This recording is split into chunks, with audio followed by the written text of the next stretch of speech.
Okay, welcome back to the Full of Ourselves podcast. Today, I just got done talking to Brian Perry. Brian is a friend and mentor of mine that I met on retreat almost 2 years ago already. He's a copywriter, artist, songwriter, and just an all-around amazing human who has changed my life so fundamentally that I knew he had to be my first guest on the podcast. So I hope you enjoy this conversation that we had today. We talked about creativity, we talked about living authentically, connecting to your purpose, and above all, like how to live a meaningful life. So hope you guys enjoy it. Be sure to check out all of Brian's work after you listen, and enjoy the pod. Yeah, I want the world to know my friend Brian and like how amazing you are. Like you've changed my life in so many ways, and like had such a big impact on me. And I'm gonna try not to cry as I talk about it more, but like I feel like the world needs to know Brian Perry. That's part of my mission. And not that I have any bigger audience than you do either, but like I sometimes get mad that like the world doesn't know who you are and that people don't know your music and that like I have no one to talk to about like how cool is this guy? Like what? And like the whole conversation we had about like being from the same planet, like that was really special for me, and like I think captured how I feel about you and how just like special it's been for me to find you and like to have you as a mentor and to have met you. So this all is kind of in honor of that as well. Thank you, Savannah. Yeah. You have changed my life as well, my friend. So I am simultaneously wanting to say thank you, good night, and also feeling very affirmed and grateful to hear all that. So thank you for Good. seeing me. Yeah, absolutely. I kind of want to dive into something and then we can circle back to how we met, like organically if it comes up, I guess.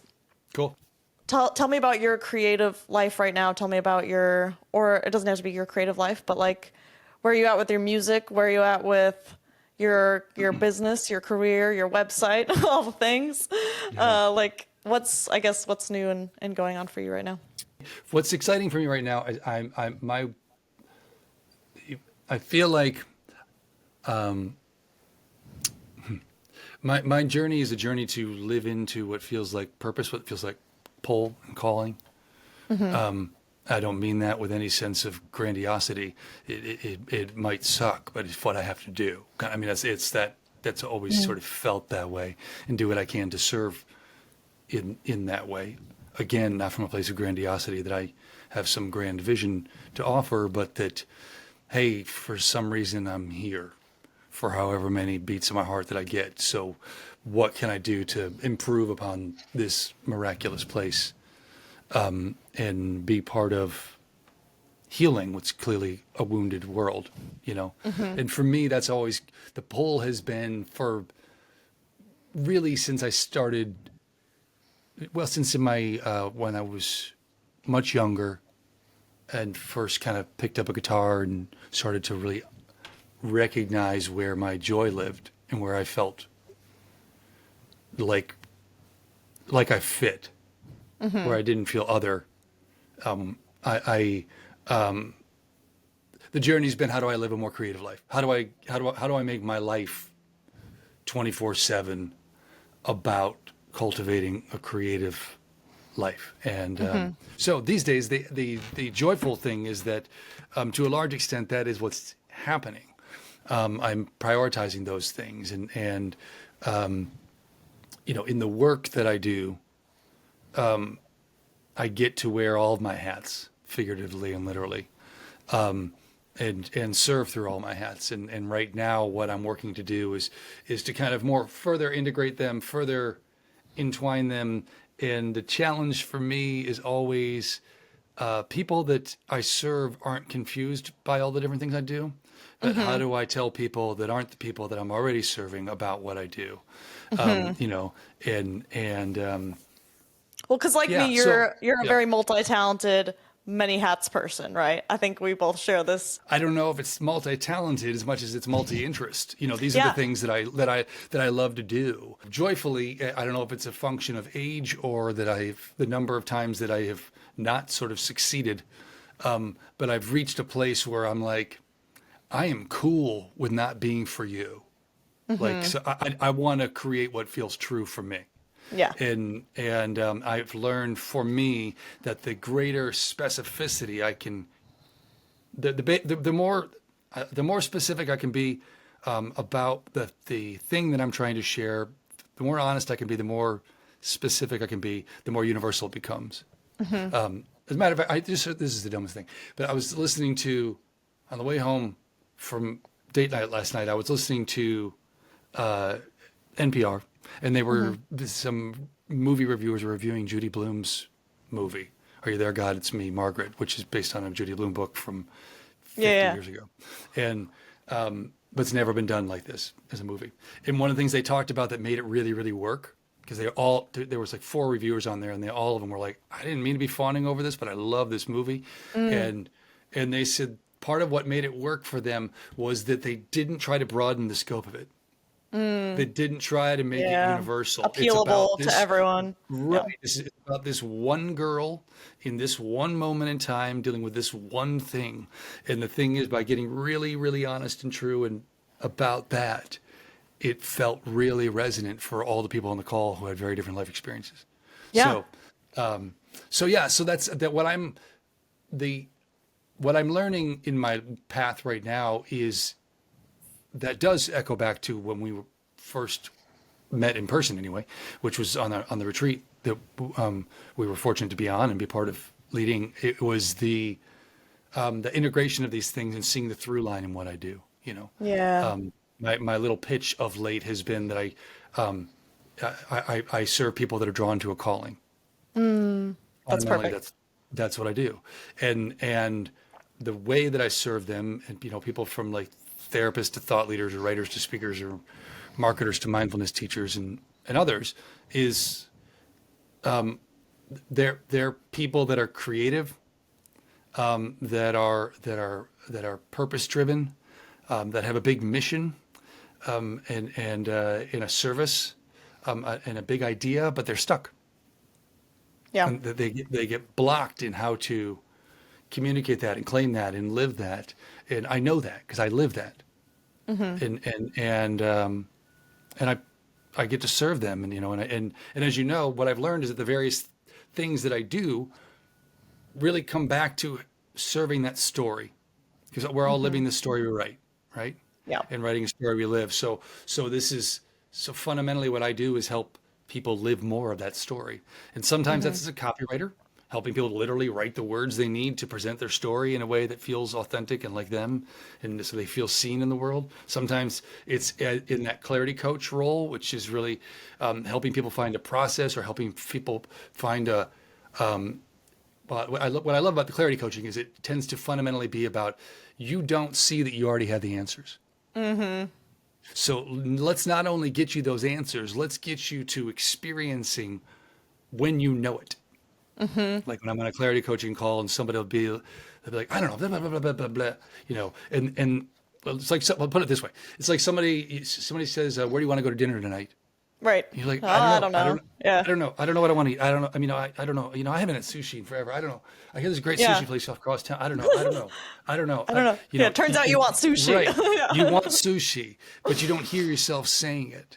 And I love those moments where I help people see themselves, even as they're feeling seen.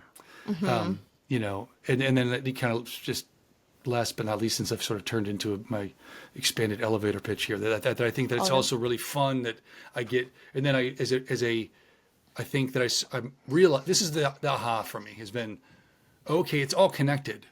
It's not, they're not all, I don't have to silo these. Yeah. Right. And that actually some of the magic is when we bring them all together, I think. Exactly. Is what I've been learning too. Yeah. That's exactly it. And as you know, and of course with the music, I think I help people feel more of their story, those things that are kind of inarticulable, and heal things in that.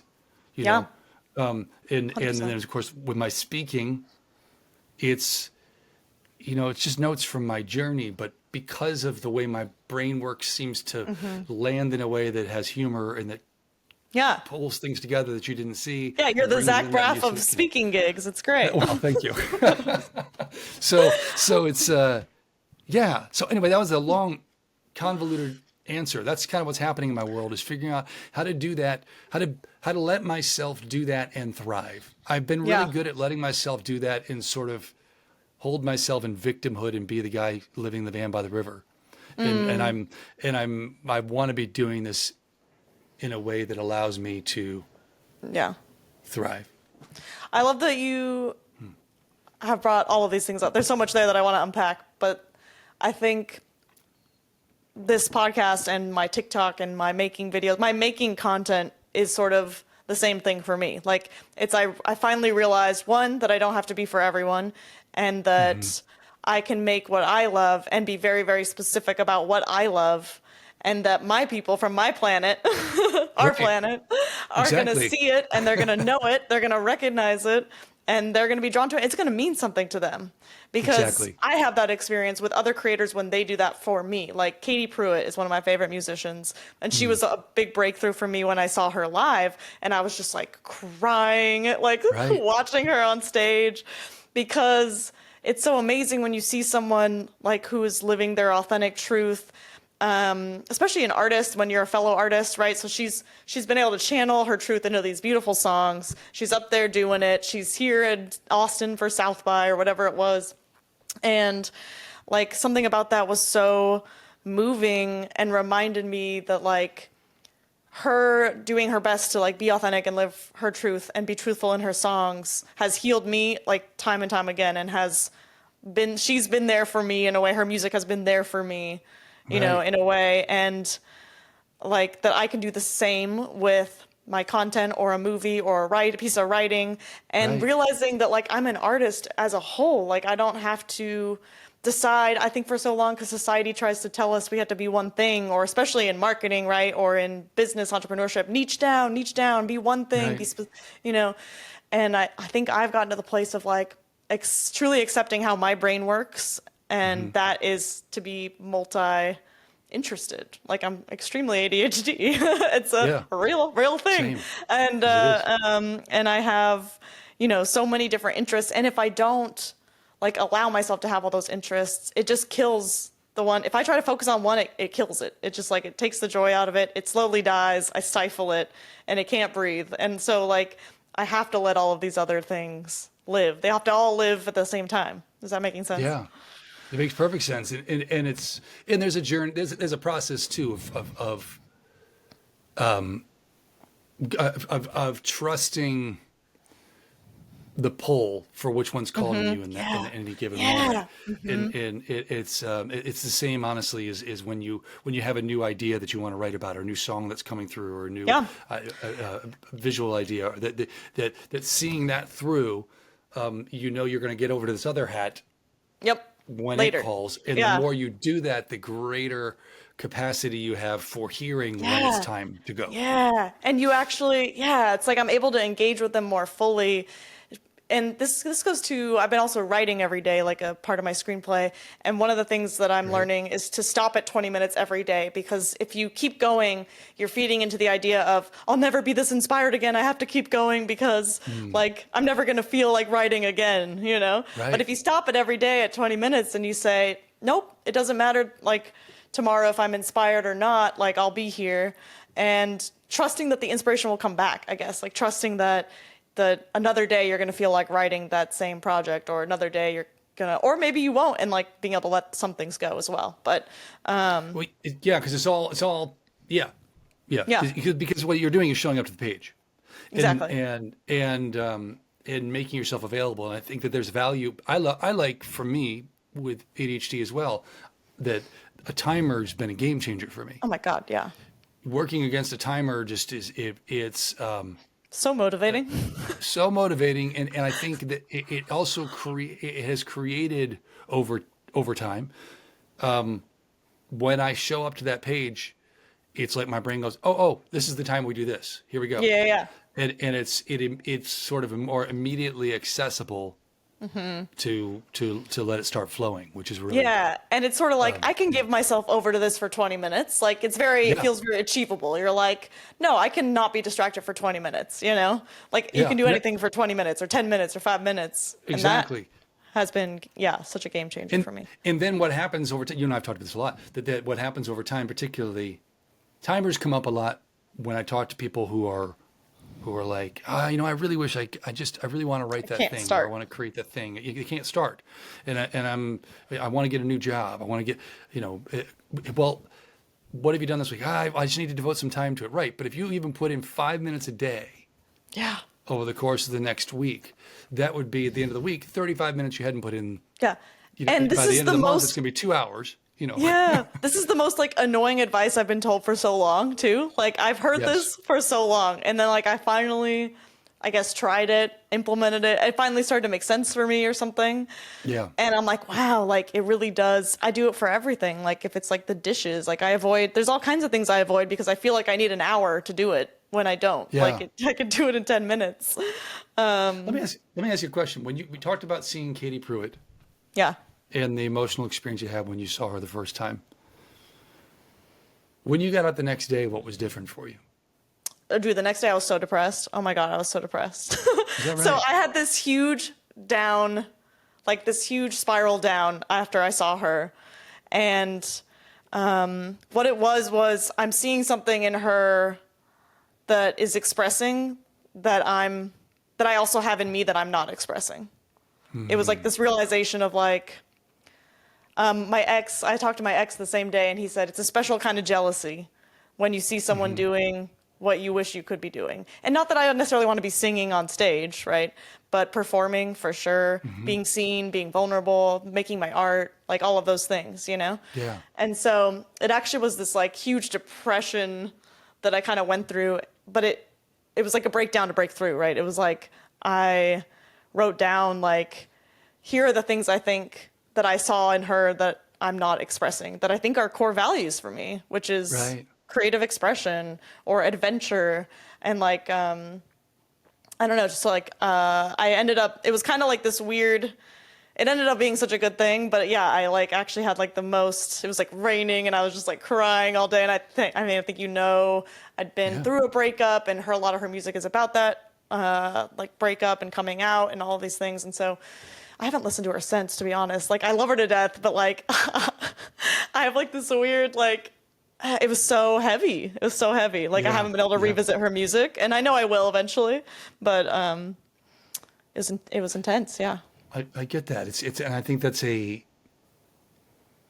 such a strange and amazing thing. I have, I have artists like that for me, for sure. Like Patty Griffin comes to mind immediately. Yeah.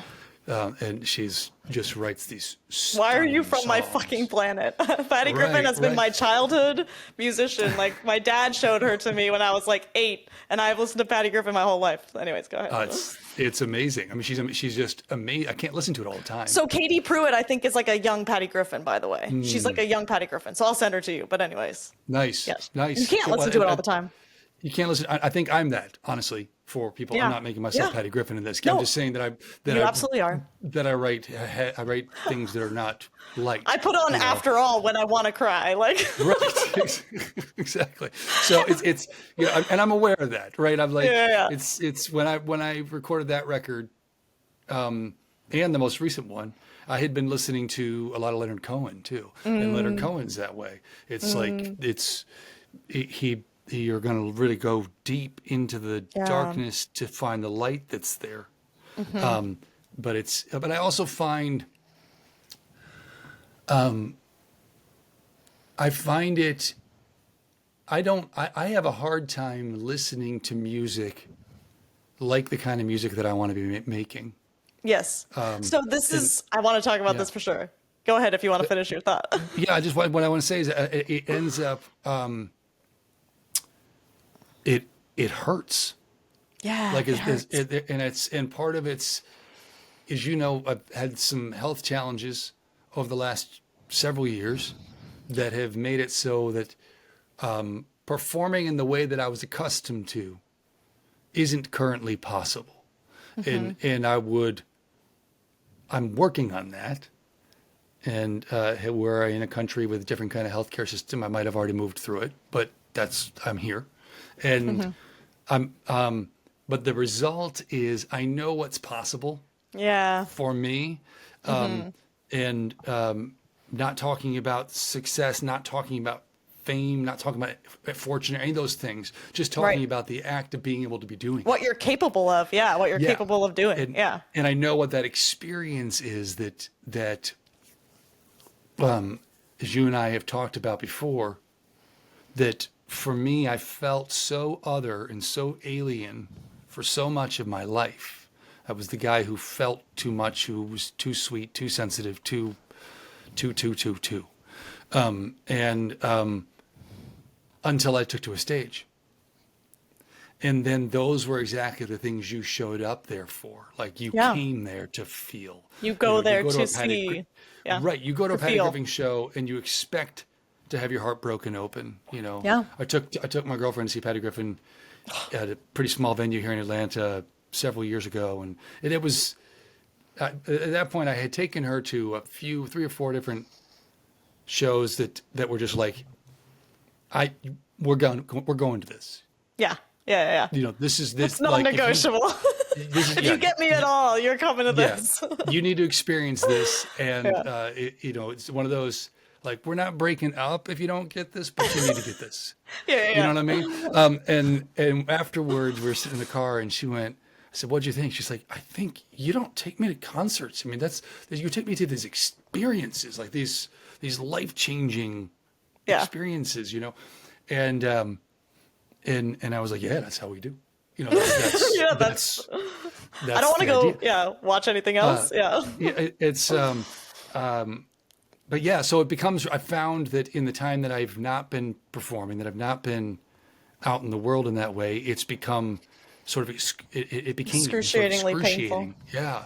To watch it. I can do things that aren't my genre. Yeah. Right. Makes total I sense can to me. watch Makes total comedy all sense to day me. long. Yeah. Like, stand up and I study it because I think there's a lot of parallels. I can watch a lot of movies and film and television and Yeah. read books and everything. But when it comes to the things that I actually do, Yep.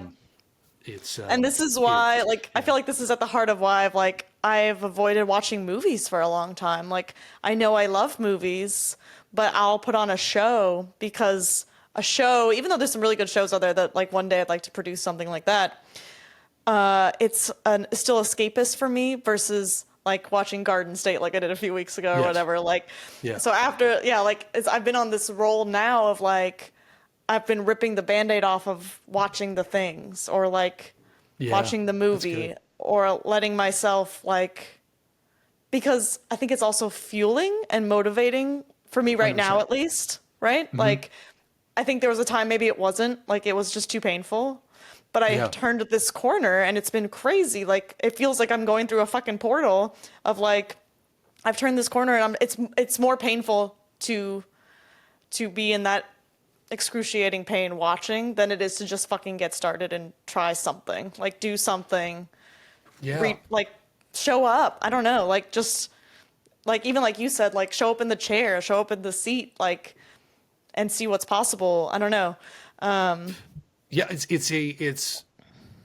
because that's the thing. Like you and I, when I was writing my most recent book, the Myth of Certainty, and other great news.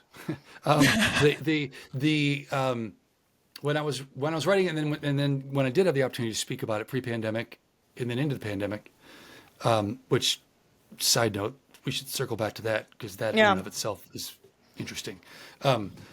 Deeply. But which, by the way, I wrote that book like 20 minutes at a time. And it is how it really, for the most part, for Yeah. the final stages, it was a different thing, but getting started on it. But one of the things that I have learned about when I recognize that everything's uncertain, that's the zero state, like Yeah. it or not. Like we all know this, we want it to be different. Right. We want to think that there's going to be some lottery ticket arrival after which Yeah. everything will be great. Yes. And it's not a thing. It doesn't exist. The flip side is also true. There's also, with the exception, obviously there is death. That's a thing. Yeah. But the flip side is that the highs and lows, the pains and joys are all just passing through. And so then what do they become for? Fundamentally, I think that they then, I can show up to them more fully because I know they're not going to stay. When something really that I'm really enjoying is happening, I can savor it. When something that is excruciatingly painful comes up, I can listen closer. I can lean in rather than resisting it. We have a tendency to demonize discomfort in this country and to do everything we can to run away from it. I think there's so much information being offered to me there. And the excruciating feelings that I have had about some of these things are decidedly information. Calling me they're pointing to what I love, something that I want more of in my life. And they're pointing me to that I don't have enough of it in my life. And what's happened is that I get entrenched in, it has to look a certain way engaging that thing. Yeah. And I don't feel like I can do it in that certain way. And so I'm kind of in some part of my head just sort of pouting. Right. Is what's happening. Totally. And if I can just instead just say, like, sit down on the chair, show up to the page, do the thing imperfectly, but start doing the thing every time without fail. Yeah. There's relief that emerges from Yeah, that. and it gets easier. Yeah, there's relief and it gets easier. Yeah, 100%. And I think the piece of what you're saying for me that's been resonating too is I listened to this whole series on the Waking Up app about time and mortality. And one of the big takeaways for me was like, I've been waiting to arrive at my life. Like I've been waiting for the right time. I've been waiting, like kind of like you said, like we think there's just going to be this kind of magic ticket moment or something, or time when everything's stable, or like, I don't know exactly what it is, but like and I think that's like a difficult longing feeling that some of us have, or like I think that I've always had is like, I can look in a window at a house across the street when people are eating dinner at night and they're kind of illuminated, and I see like, man, it looks like they have stability. It looks like they have it all figured out. Like that's what I want. Like this, like I just want to feel at home, or I want to feel, like I'm there. I don't know. It's like this weird feeling, but like all that to say, like, I think I realized like now really is all that we have. Like this is it. Yes. There is no, there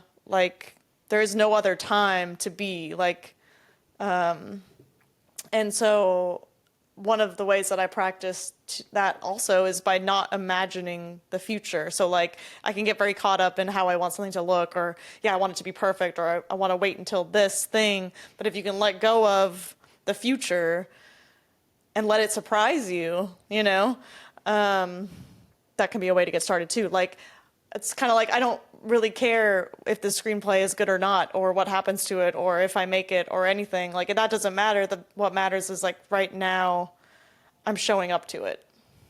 100%. It makes perfect sense. The Rick Rubin book that I'm reading right now, that I keep sending Are you reading?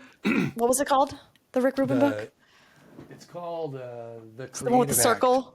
Yeah, it's one The with the circle on the point. I just saw it at the bookstore, and I was like, "Why is this calling to me?" Well, it reads like the guru that Rick Rubin is. It's just this. It's page after page of philosophical, but deeply practical.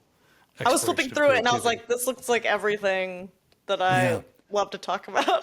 What I love about it, one of the things I love about it is that he's really focused on your job as the creator is to just show up to the creative act and do it as fully, as deeply, as honestly as you can. What happens after that's none of your business. It's not up to you, and it's out of your control anyways. It's really out of your control. I mean, almost every layer of it's out of your control. Yeah. It's and that's a drag. But it's also liberating, because then all I need to do is show up to the thing that I enjoy doing the most anyway. And that I would be doing anyways. Like that was the other big piece for me, was like, if I'm going to die tomorrow or next week or whatever, like, or if it didn't matter and we're all cosmically insignificant, then what would I do for fun anyways? This. Exactly. That's the thing. That's been the thing for me from the jump, that with songwriting in particular, that my perspective on it yeah, the performance aspect of it is amazing. No question about that. And getting, particularly for in my genre and what I get to do, the getting to play those great listening rooms or those great house concerts where everybody's really in it. Heaven, magic. Yeah. But fundamentally, the thing that I can't not do is thankfully is write and write songs. Like that's how I process and come to Yeah. understand my life, whether it's a crappy song or not. And so the It goal doesn't all matter. along, Yeah. right? The goal all along has been, what's the point of succeeding as a songwriter? The point of succeeding as a songwriter is that if you become very successful, then you get to write more songs, spend more of Yeah. your time writing more songs. And the way you do that, become successful as a songwriter, is by writing songs. So the whole point The whole is circle starts at the same right. place. Yeah. The process, like the desired result. Well, if I'm so focused on I want to become successful in that, I'm missing that the whole time I'm doing the thing that I wanted to be doing. Yeah. I Right. might want different levels of food and lodging, Sure. sure, but those are different things. Pull them out of it. Yeah. The experience that I'm having. Right. And I think that, by the way, is where things like The Secret, if you're familiar with that, or those kind of manifesting, where people misunderstand it. Totally. It's not about getting the car or the house or the perfect life partner or what have you.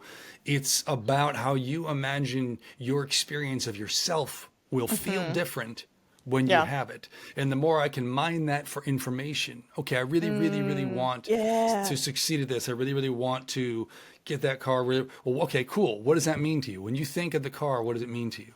Yeah. No, It 100%. feels like freedom, feels like I can, okay, great. So what you want is more freedom.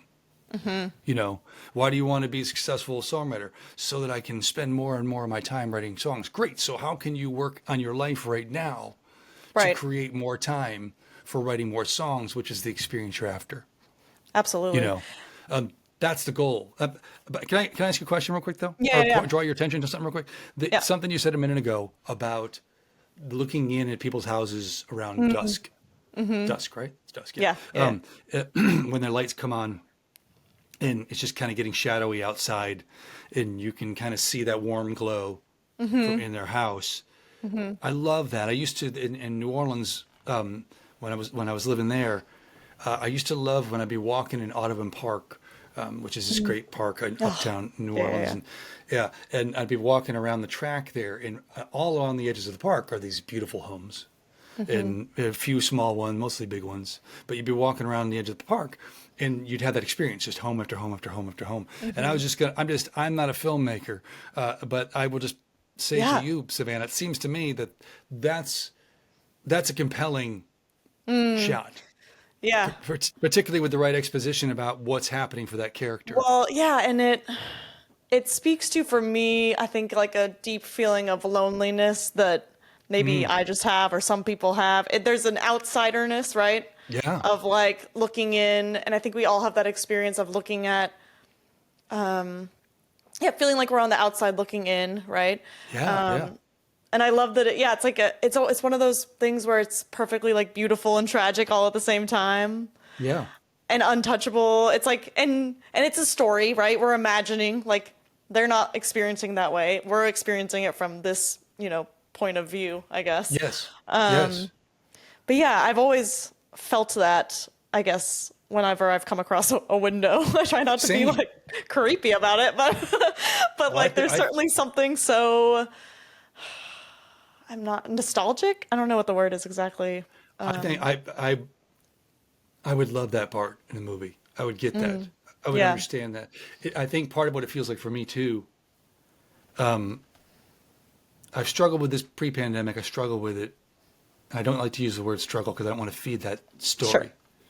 But that's the reality at Yeah. this moment in my experience of it. So I'll throw in, as a friend told me, she said, well, then, don't surrender the word entirely, but why don't you just add until recently?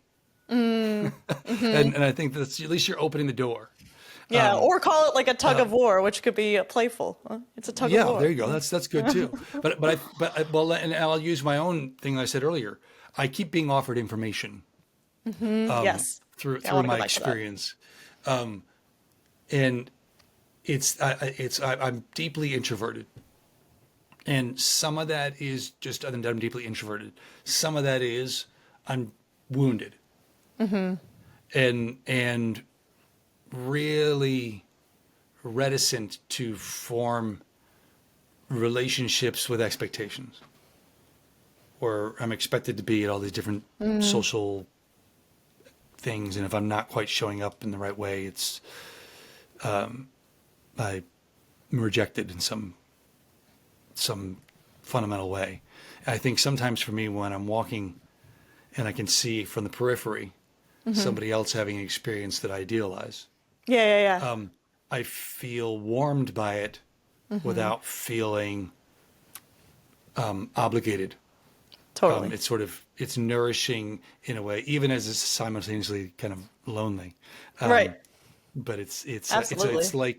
it's like when I was a kid. I remember that sometimes when I when I was real young, that I would be up asleep and be the only person up on that floor until my older sister came up to go to bed.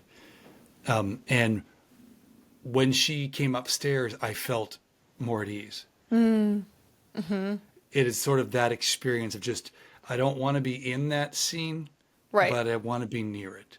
I want Yeah, to yeah, know yeah. it exists. Yeah. Absolutely. I think that's like the feeling of going home that like I miss so much, right? Like there's a song by Noah Kahan where he's singing about how he's a mess and he's gonna move back home and feed the dogs Yeah. and like look after the house kind of thing. And it's like, Yeah. oh, the feeling of that. Like, don't we all just want to go home and be like, I'm a mess, I'm out, I'm going home, I'm gonna just Yeah. watch the dogs and fix the Yeah. house and like, there's something like, And just yeah, have everything be okay. And yeah, just be, yeah. yeah. Yeah. There's something else that comes up for me that's come up for me this past week and has been happening for me a, a lot lately, particularly with what we're talking about. Like, let me put it this way: there's this speech I was just listening to from Matthew McConaughey just a little while ago. Sundays I try to so I consume too much news. I'm that guy, and it's not that I'm sitting in front of the TV watching news all day, but I'm Right. like Where constantly. where would you say you consume it? A feed, like social media? Yeah, particularly AP and Reuters. I try to lean on as credible of information as I can get to, and Okay. and AP and Reuters are two places that other media sources go to try to get their, and but then I also will fall into my own echo chambers. AP, Reuters, and NPR, and then move into like YouTube Sure. and go down, not particularly healthy rabbit holes. So, what was my point?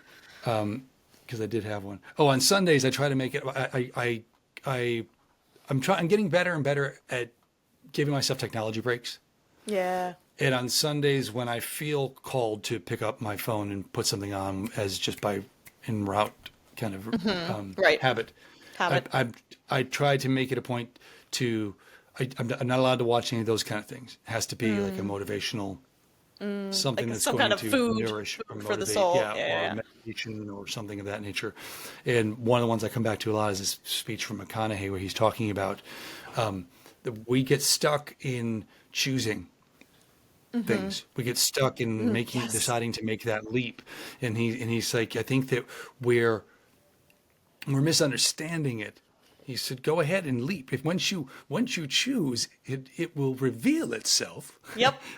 It will But it reveal can't itself reveal itself if you're exactly, in the middle, undecided. Yeah. exactly. But if you're just sitting there perseverating between the two, weighing them, Yeah. you can't know. But once you jump in, it will rapidly reveal itself to be the right choice or not. Or the wrong And one. Yeah. and or exactly, and then you can Yeah. change again. Pivot from there. But the sideline isn't going to get it done. Absolutely. And I know we've probably talked about the sideline a lot because I sat on the sideline in my relationship for what, 4 or 5 years, trying to figure out if I should leave or stay, right? That's one way I've done that. The other Yes. thing has definitely been like, what kind of content am I gonna make? Like, is it a movie or Right. is it a this or is it a that? And I'll like just didn't, want to make a decision. And I've been so obsessed with this idea. I think you saw my short video about like life for rent and like getting a purchase on life. But I heard this guy talk about how when you make a choice, one, we have to be okay with all the other choices that we're saying no to because Right. there's an infinite number of them and we're never going to be able to do them all. We have a finite number of time on earth, we have a finite number of hours, and like that's okay. Just Right. know like that if you sit there waiting to make a choice, you'll kind of end up with nothing that's truly yours, right? Or like you'll kind of end up never having had what he calls this purchase on life, which I just love for some reason that word for me. At first I didn't get it. I was like, what does he mean purchase on life? I don't really like the word purchase and it like was Yeah. hitting wrong. And then like I don't know, it's like you're buying in. It's like you're buying into your life. You're buying into a choice, like a decision, being with a partner or Yeah. starting a whatever, buying a camera, like, you know, I don't know, Staking a like claim. yeah, It's having it is sort of the more it's a to my mind it's a broader term for getting a handhold or a foothold. totally. It's having some places. I'm standing on this. Yeah. And This like is what I'm about. make a choice and build around that. Also, I've been Yeah. thinking about this with relationships. Like, I've been so afraid to pick a partner and build a life around them because of my Same. fear of what that's saying no to or what that's leaving behind or other partners and all the things, right? Yeah.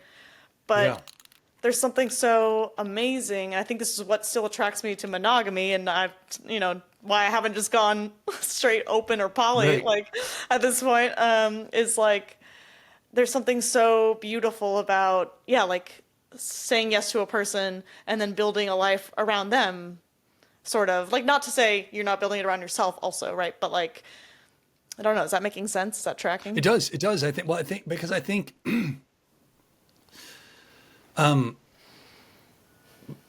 very often when I want to when I want something new, it's not out there. It's in here. What I want, and I'll just real talk. I when I was married, I I never cheated on my wife. Mostly, Right.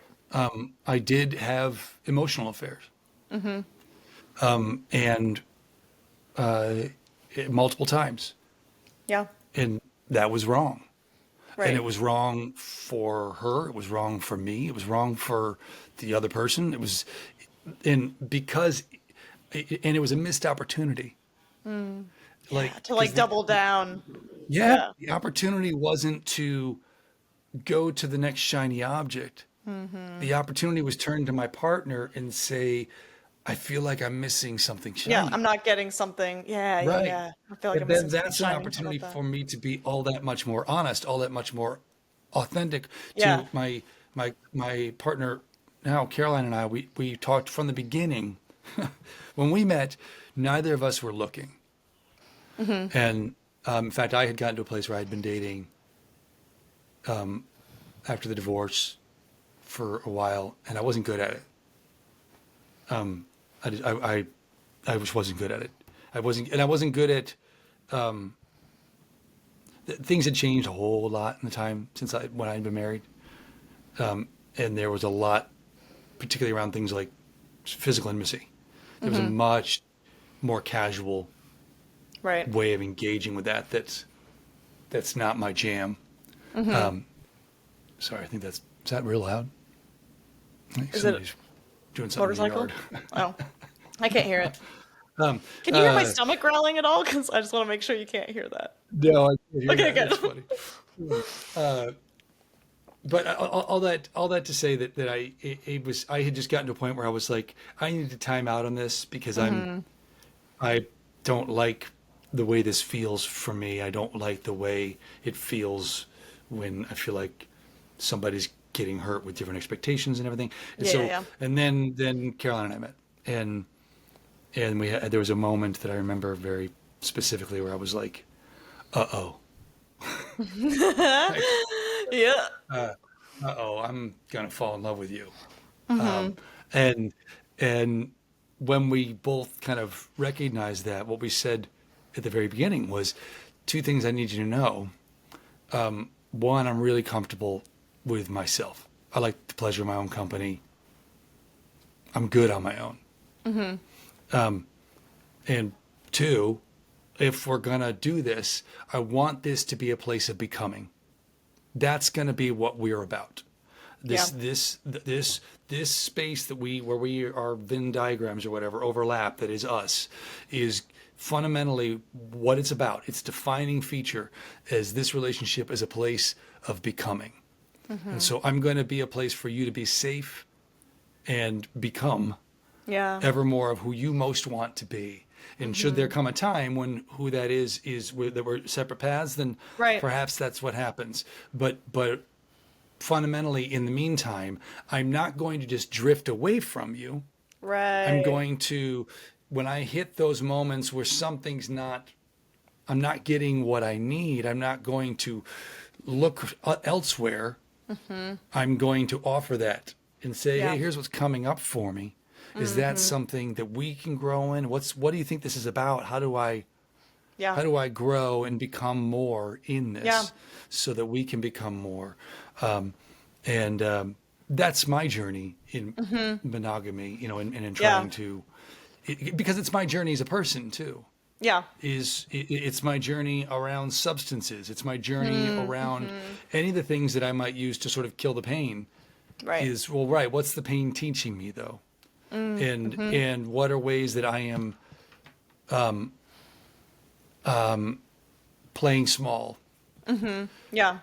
And I love that approach, because I feel like it's so easy to just not do that, to just like not approach relationships as things that can come and go. Like, what if they're not meant to last forever? What if like this Right. is a season and it's okay Yeah. that we like have this season and then maybe we grow apart? Like, I think that's Yeah. something kind of novel. But then secondly, like shoot, where'd my thought go? I've experienced something where what I've noticed is, so like 2 weeks ago or whatever, I broke up with my girlfriend, and then we've been hanging out, Oh, and I I've didn't been know feeling that. more in love with her since we broke up, right? Okay. So we like broke up, and then like in that pain, we reconnect, right? In the pain of Right. trying to separate, we reconnect. And this is what I used to do with my ex as well. And it was a pattern of like, we try to leave, and then it's so sad and it's so hard, and we remember why we love each other, and so then we Right. reconnect, right? And Right. I've been noticing, like, and I'm like, I don't know if this is a trauma circle, like, I don't know what it is that's like playing out, but I think it's like the shiny thing that you said. Like, I think it's like something goes dark, like the shiny piece or whatever, and my fucked up childhood trauma way of getting that back is to Right. push them away so that Yep. they come back, so that Yep. we are engaged again. We're like alive again. We're like Right. present again to what's true right now. Yeah. And so what I've been trying to figure out, and I like how at least you sort of demonstrated what that might look like, right? But it's just learning how to say, instead of pulling the plug on this whole thing and panicking and like, pushing Yeah. away, how do I say, like, this is what I'm experiencing, and we talk it out and we make a choice. Maybe it's we open up the relationship. Maybe it's we break up. Maybe it's we take a Right. pause. Maybe it's we go to therapy. Like, it can be, there's so many different ways to like come at A a million different relationship ways. problem. And they might be the right or wrong way, but you won't know until you like acknowledge and address the loss of the shiny thing. And what you're longing for. Yeah. We cause ourselves so much pain and suffering by clinging to uncertainty, clinging to things that we can't hold on to, by misunderstanding what the joys and the pains are for, and also by not letting ourselves want what we want. Yeah. You get to want what you want. It doesn't matter if it's what there's definitely going to be times when you want something that is very othering in whatever place you are in. That doesn't mean you wanting it is incorrect. It means Right. the place might not be right for you. Right. But here's the thing: we talk about authenticity. We talk about being in a place of becoming. We talk about being honest with yourself. The reason fundamentally is when you are being inauthentic. I am not in relationship with you. Yeah. When you are trying to be something to keep me, when I'm trying to Mm-hmm. be something so you won't leave or so this thing doesn't change, I am fundamentally not in relationship with you. It Yep. is a slow motion sabotage. It will not work Yeah. because we are not in relationship. Right. And by contrast, if I can show up to you fully and honestly and authentically and imperfectly, perfectly Right. imperfect, then then you are in relationship with me. It's like I say about with copywriting. When people talk to me, it's about, well, Catherine, when Yeah. she came to me and when I was helping her with her website, and I'd written a piece of copy, and she was like, I don't know, is it too me? And I went, and she went, yeah, that's not a thing, is it? I said, no, it's not a thing. No, I tell people with my own website, I'm like, I try to, when I'm making changes to my website, I'm always trying to make it more and more and more and more Me. specifically me, which Yeah. I believe will be you, Mm-hmm. you know? And I Because that's want how you to you get to get in the, relationship with them. That's how you get in relationship exactly. with the reader, with the client, with the whoever. Yes, I want you to encounter, when you and I come in contact with each other, I want it to be extremely clear whether I'm for you or not. Like I Mm-hmm. said, I used to say to people that by way of an analogy, if I'm dating somebody, I want you to yell at the waiter the very first time we go out, if you're Yeah. somebody who yells at waiters, Yeah. Yeah. Yeah. because that's going to be the end of it. Well, And and as same soon as I thing is know that, like, yeah, and same thing as if you show up authentically and you say, hey, this is what I'm dealing with, and they're like, I'm out, that's like not my cup of tea or whatever, then it's perfect, like, well, you weren't in sold. relationship anyways. Yeah, you weren't. That's right. It It's was like never going to it's work. not a loss. Yeah, it's not, It's right. It's yeah. So and all of that is me, I think, doing more of what I talked about in the beginning of how Yeah. do I honor that I get to live, that I get Yeah. to be alive. And the way I honor that is by showing up as fully as me. And in so doing, as it turns out, as Mm-hmm. Marianne Williamson talks about in Our Deepest Fear passage, she talks about that when you let your own light shine, you're automatically liberating others to let theirs shine. Mm-hmm. And Mm-hmm. I would say that light isn't actually light when you let your own darkness be visible. Yeah. It's, That's what it's you've taught me. profoundly That's what liberating. you've taught me too. Like, I feel like meeting you also has had a huge shift in appreciating and loving the part of me that is so deeply sad and so deeply dark and like moody and like even down to my lighting. Like, I said to you earlier, is it too moody or like is it good? And I was Right. like, what am I talking about? It's moody. It's me. I'm fucking moody as Yeah, right. hell. Like, Right. so Exactly. it's like Yeah. I've that retreat fundamentally changed that for me too, of like, it's not just my light that I want to share, or not just my light that I want to process and express. Like, it's the standing outside the window feeling, standing Yes. outside the window feeling, watching other people be happy. Like, Yeah. because obviously you and other people get that feeling. And not everyone does, but I don't really care that everyone does. There's Somebody, so some, many billions of people on the planet. You're yeah, not going to be for everyone. 100%. Also, I'm just not somebody, my tribe is not the happy-go-lucky tribe. Yeah, no.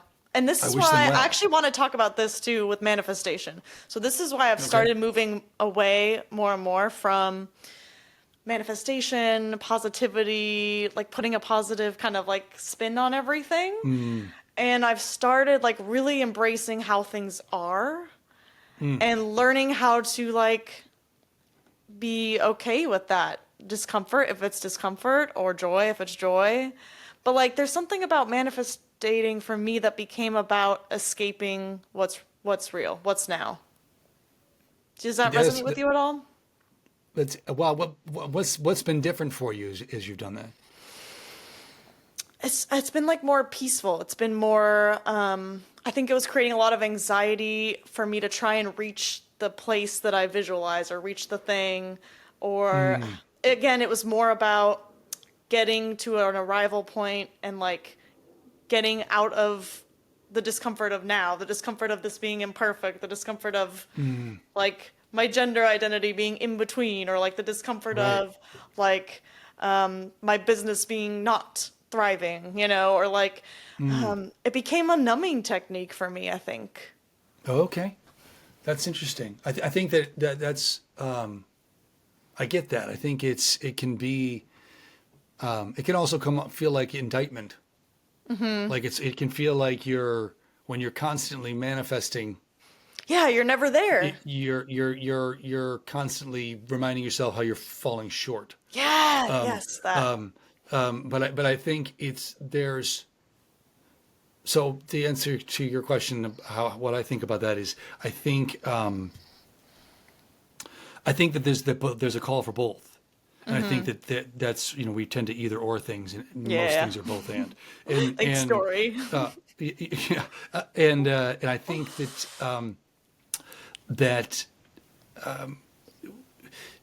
getting back to when I was saying, people saying I don't know, I don't know, I don't know, and then they kind of reveal what they do know. Yep. That sometimes when I am manifesting because I want a different experience, that's just giving me information again Yep. about what I would like my life to feel like. Okay, well, what are ways that I can experience more of that right now? Totally. How would I be breathing if I were in that place? How would I be dressing? How would I be walking? How would I be eating? What would be different in my experience of this here? Yeah.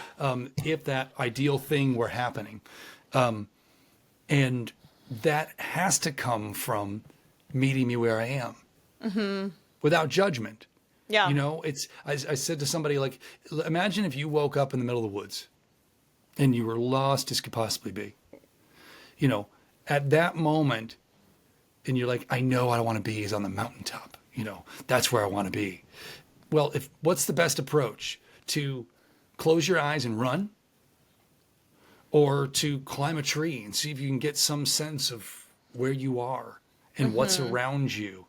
Well, obviously it's B, because now you can move with deliberate action. Now you can Yeah. move with a better sense of, okay, this is where I am. If I want to go someplace else, I can move in that direction, but that doesn't come from me going stupid ground.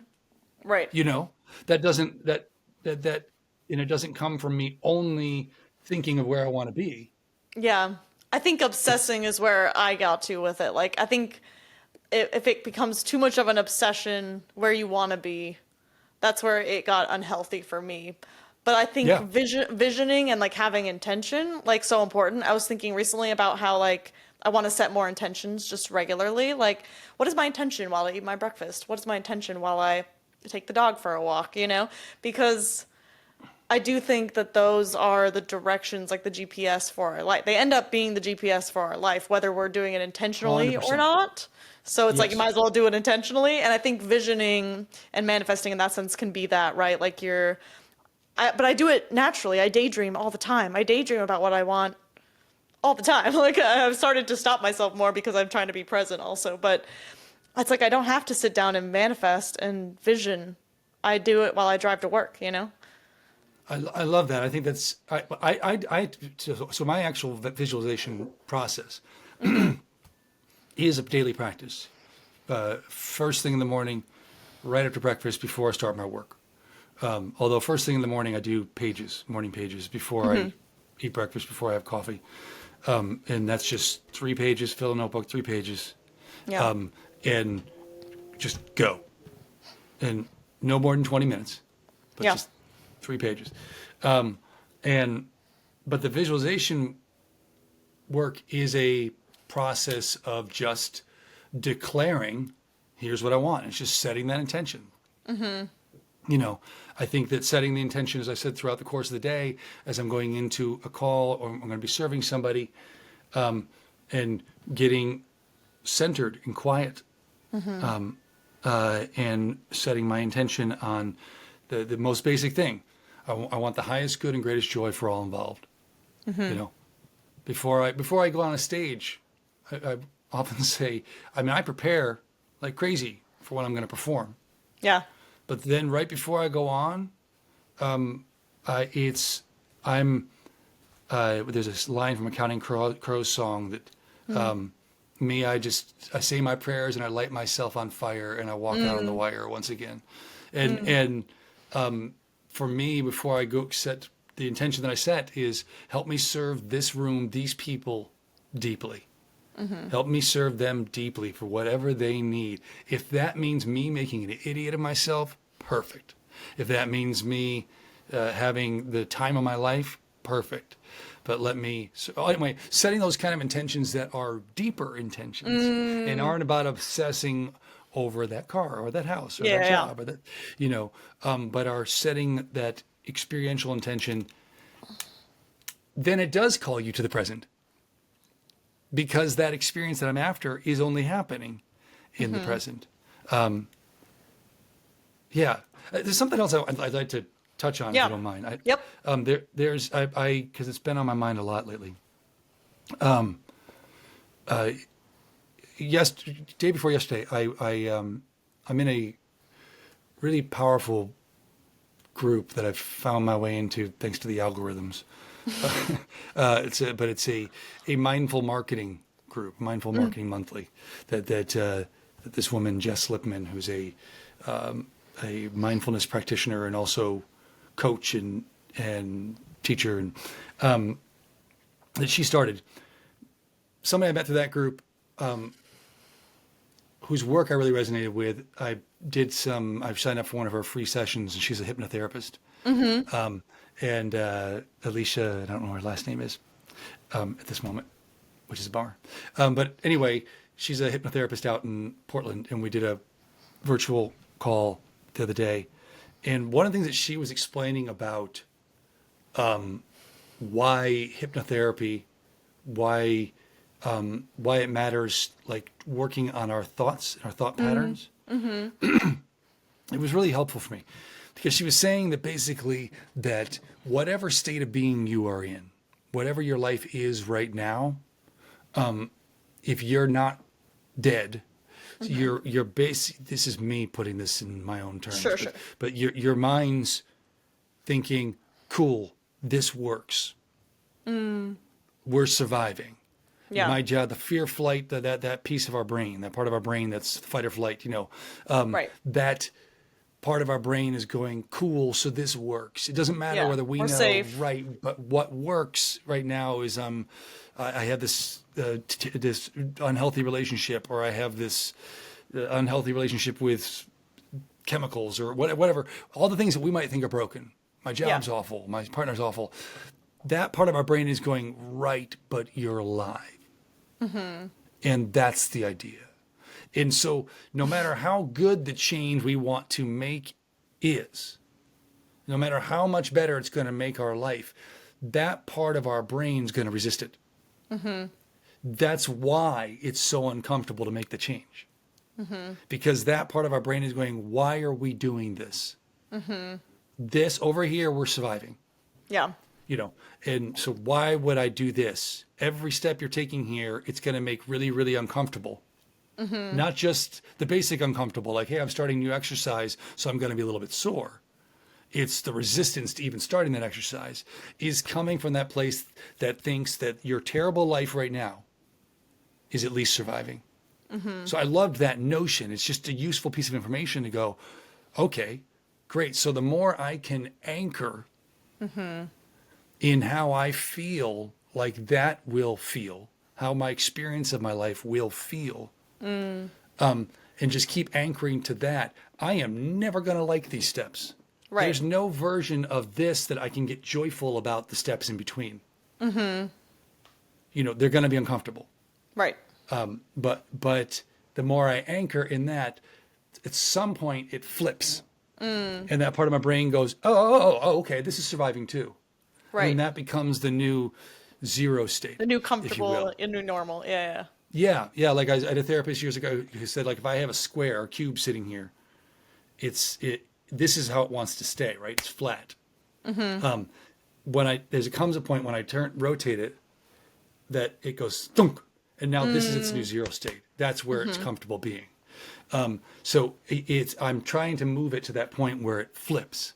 Yeah. And what was interesting to me about that was that I had this moment come up in meditation, which is something I was super resistant to for years and years and years.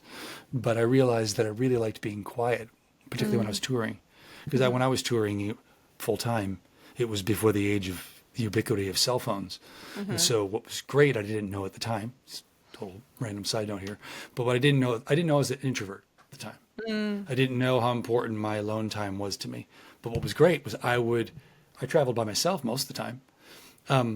So I'd have like this 3-hour slice of time or 4-hour slice of time at the end of the night that I'd be engaging people at a venue, performing, and then I'm back in my car and I'm by myself for another 20 hours.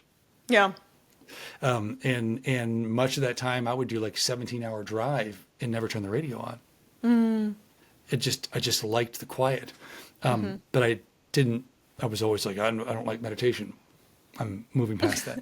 What I really don't like is I don't like the discomfort in my back of sitting and meditating the way you're supposed to. That's really what it is. If I can lay down or stand up, Which I'm you good. totally can. Yeah. Which you totally can. But the reason I say all that is this. I was doing a meditation.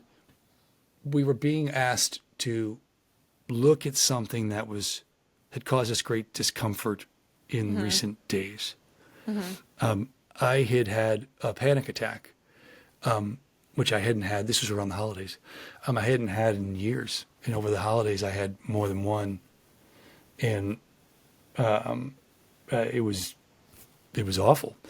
And it's such a real thing and such a terrifying thing. And part of it was coming from some financial pressure that I was feeling deep shame in,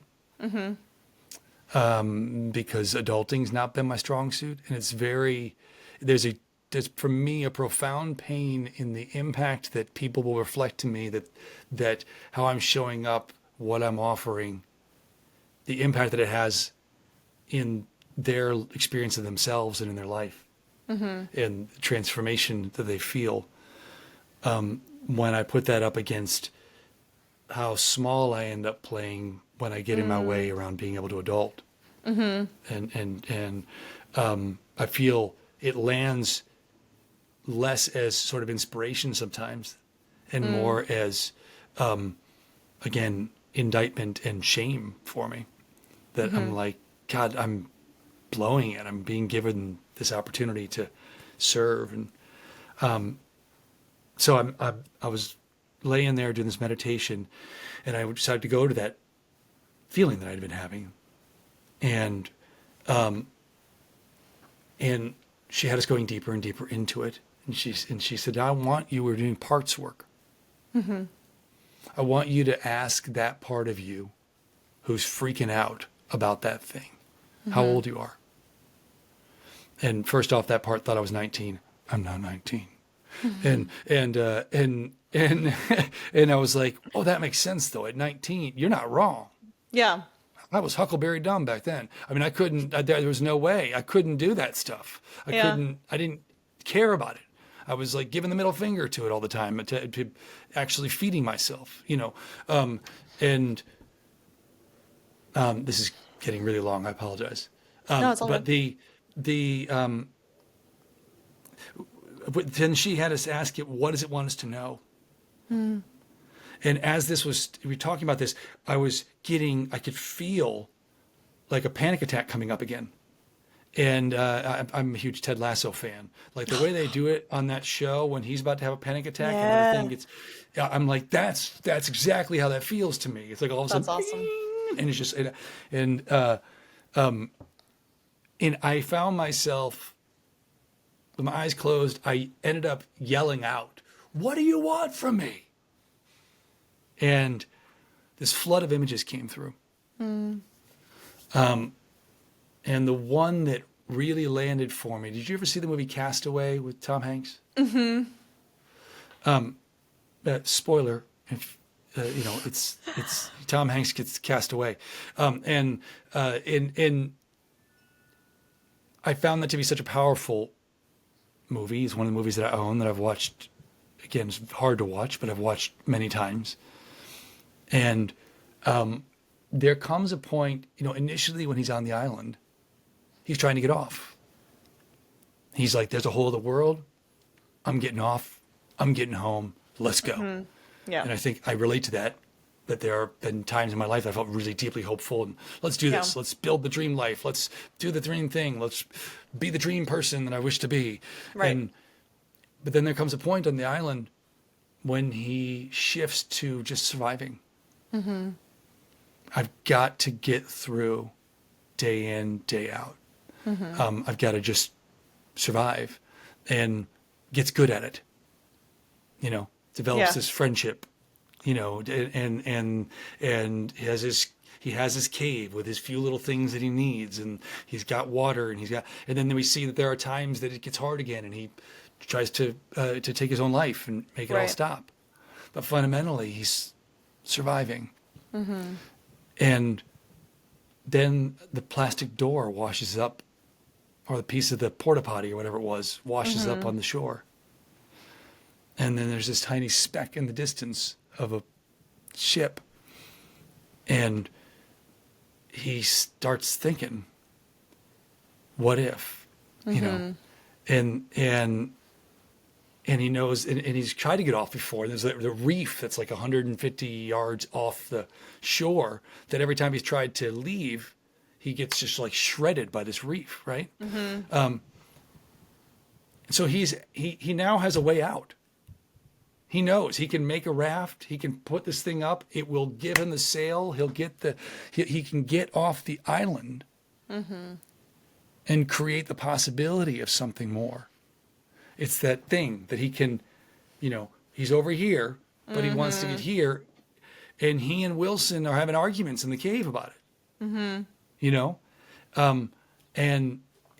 he's like, I gotta go. Ultimately, a lot of this I'm making up in my head, but that was my read of the film, Right. And then finally he does. And, in that moment when he loses Wilson, which I'm trying not to cry right now thinking about it, is such an excruciating moment. It's people laugh about the Wilson thing because it's funny. I get that. But it's really deep. It was this thing that helped him survive. Yeah. And in that moment, laying there meditating, I started to cry. And I realized that I've been stuck on an island. And that I've gotten really good at playing this size, but I'm meant to be this size. And there's more. And I realized that in order to get off the island, it isn't just about risking the reef. It's about saying goodbye to Wilson. It's about saying goodbye to all the things that have saved my life all these years, but that no longer serve me. If I want to become who I want to become, it's about saying thank you and blessing and releasing those things and paddling hard to get over that reef and trusting what's on the other side. And that's the journey I'm on now.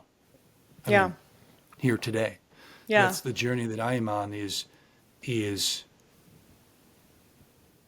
I have been blessed to finally see how cast away I am. And how limited I have become, allowed myself to become. That is exactly where I'm at too. Please. No, I just I think that's like hitting the nail on the head again, like with the Katie Pruitt thing. Like that was that moment for me, and that has been the last unfolding of the last few weeks or months or however long it's been, of like, like it really feels like a waking up. Like it feels like I woke up and I'm like, whoa, like 10 years has gone by, and like I'm grieving all of the savannas that have been in between here and then, Yeah. And I'm sort of revisiting like who old Savannah was and remembering like all of the things that she loved to do. Like she grew up making movies all the time. Like Yeah. no, and I've been like trying to embrace those things again, like bring some of those parts Yeah. back. But yeah, there's like this wow, I drifted away from myself over the last 10 years or whatever, you Well, know? I totally get that. And I think it's am I interrupting? No, go ahead. Okay. I think it's a couple things that just popped for me that actually might be useful. I think coming out of the pandemic, we're in a time that I see a lot of people. I wish everybody had been in therapy before we went into the pandemic. I wish everybody was on a consciousness journey of some Sure. sort. And what I mean by that is I wish everybody could have some common language around To I'm talk coming about out what of the this. fuck just happened. Right. I'm coming out of this massive life event, Yeah. this It's like before we and all after got event. divorced. It's like we all got divorced and went to rehab. That's what John Mulaney That's said. well, yeah, exactly. There exactly. That's and we don't and we're I think there's virtually no one that I know that isn't coming out of that with a different kind of clarity, and an uncomfortable one Yeah. about the fucking the clock is ticking and Yeah. tomorrow's not promised, Yeah. On some and level, we all faced our mortality for maybe the we first did. time. We did, and coming out of that, I think that there's a real sense of what you're talking about. That palpable moment of realizing, oh my God, I've gotten good at being on this island, and that is unacceptable. Yeah. And how do I start living my life? And I think I was just writing about this the other day, and I actually recorded a video, but I haven't decided if I want to post it. I've been, I was in New Orleans before and after Katrina, and it's been something that I've been really reticent to talk about over the years. Is a buddy of mine asked me way back when, a few 4 or 5 years after the storm, he had asked me to speak about it, and I said nope. I said I don't trade on Katrina. That's not. It's. But I think in these moments of late, it's felt important to me. When Katrina happened, there were so many moments of people extending grace and compassion to each other and to us, those of us from New Orleans. And when there's so many stories I could get into about that. Here's one of the things I want to say. That is, there was a gift in the devastation. Not in the impact it had on people's lives. Obviously, I'm not celebrating that in any way, shape, or form. Right. And there came a point, I can't remember when it was, feels like it was 2 to 3 years after the storm, when we started living.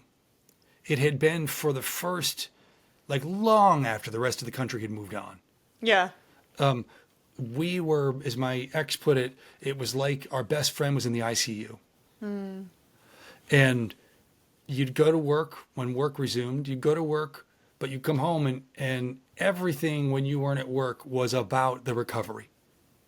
Yeah. You were going to a friend's house, and I got so good at being able to move a refrigerator out of somebody's house by myself. Wow. It was. You go help somebody tear out their house so that they could see if they could mitigate the damage. You go volunteer in this corner of the city or this corner of the city. It was all about that. And then there came some point where there was this unspoken thing where it's time to get back to goals. It's time to get back to living and to what's next but the gift of the destruction was 80% of the city had flooded. You couldn't go anywhere. Once we'd all decided it was time to move on, you couldn't go anywhere in the city without having a physical reminder that we were in a different world. That the world that had been was no more. And that we had not yet found our feet in the new world. That it had our world had changed utterly, and we had been utterly changed in that. You were constantly offered a visual reminder. And that visual reminder served, I see now, it created a culture in New Orleans in those years, initial years after the storm, imperfectly, without a doubt, but where we were constantly extending each other a little more grace, Yeah. a little more compassion, giving ourselves more room. There wasn't a sense of get over it. Right. There wasn't a sense of let's pretend that never happened. Yeah. I don't want to talk about that anymore. There wasn't a sense of, ugh, you're still struggling with that. Right. There was Yeah. a lot of the things, there wasn't that kind Right. of intolerance Right. and pushback. And I wish we had more of that. A visual reminder. Yeah, Because it's just been so this we- invisible, it's like an invisible ghost now of what happened, Yes. right? And Yes. but what's weird is it's under the surface, and it's like in our hearts and souls, I think. Like existentially, everyone is a little bit more like everyone is a little more existential than they were before.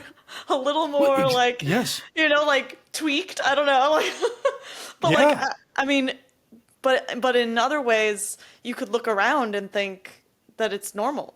I mean, like people weren't kidding when It they is. said back to normal or new normal. Like I don't even feel like it's new normal. It feels pretty fucking normal. Day to day for me, and I'm in a privileged Yes. situation and all of the, caveats that come with that. But yeah, there's something to be said about the invisibleness of what just happened and the wanting to go push it right back under the rug and go back to or the expectation rather, not the wanting. It's the expectation. It's that the we expectation. should go back. That's- Yeah. That's the problem. Because it's, and the reason it's relevant in the other things we've been talking about, to my mind, Yeah. is everybody's longing for something new in their own experience of their lives. It's part of like when there was that big, but for a while there was such a talk about how people aren't going back to work. And the data showed that Yeah. it was about lack of childcare. That was part of it. But it was about wages. That was part of it. But it was the biggest basket of the reason people were saying, I don't want to do that I don't want anymore. to. Yeah. Right. I don't want to do that job Why do we anymore. I work? want- Yeah, or why do we work at all? Why Yeah. do I work there? Why am Yeah. I doing that job? What is that about? And I think that's the difference in the visual reminder was the difference between going, yeah, well, we're rebuilding, but we're going to do it differently than it was before. Like, literally and metaphorically in New Orleans. I mean, it was going, we're working on it, but it's going to take a little bit longer because we want to do something different. And I think if we were giving each other that grace, we would be also offering ourselves the opportunity to go, yeah, I realized I'm on an island, man. I'm Yeah. working on getting off that now. Yeah, we're I'm not just gonna go back recalibrating. to, Yeah. I'm not We're just all going to go back still to recalibrating. picking coconuts and Yeah. figuring out how to stay on the island, Totally. And I think that we would do a great service to one another to create that space. And I'm finding, kind of bringing us back to the creative impulse here, I'm finding that the things that I'm most challenged by, my girlfriend often says that she didn't originate it, but it's that the way you do one thing is the way you do everything. And I've been, I get really hard on myself creatively and sort of in the business side of creativity. And I end up sort of spending 80% of the time doing the 20% of things I suck at. And I miss that the things that I'm best at are pointing me to how to do the other things. And what I mean by that is, and this came up through meditation recently too, is that when I imagine myself, when I put myself on the stage, when Taylor and I are doing our thing, I am fundamentally playful in that space. That's when I am writing a song, I'm not, it has to be like this. Right. I'm trying out different words until something makes me stomp my feet or cry or scream or, that, and I'm like, ooh, that's good. Let's go that way, and there's a playfulness, there's a looseness, there's a not, it has to be like this, Yeah. but let's go. Yeah. Where's it going? Absolutely.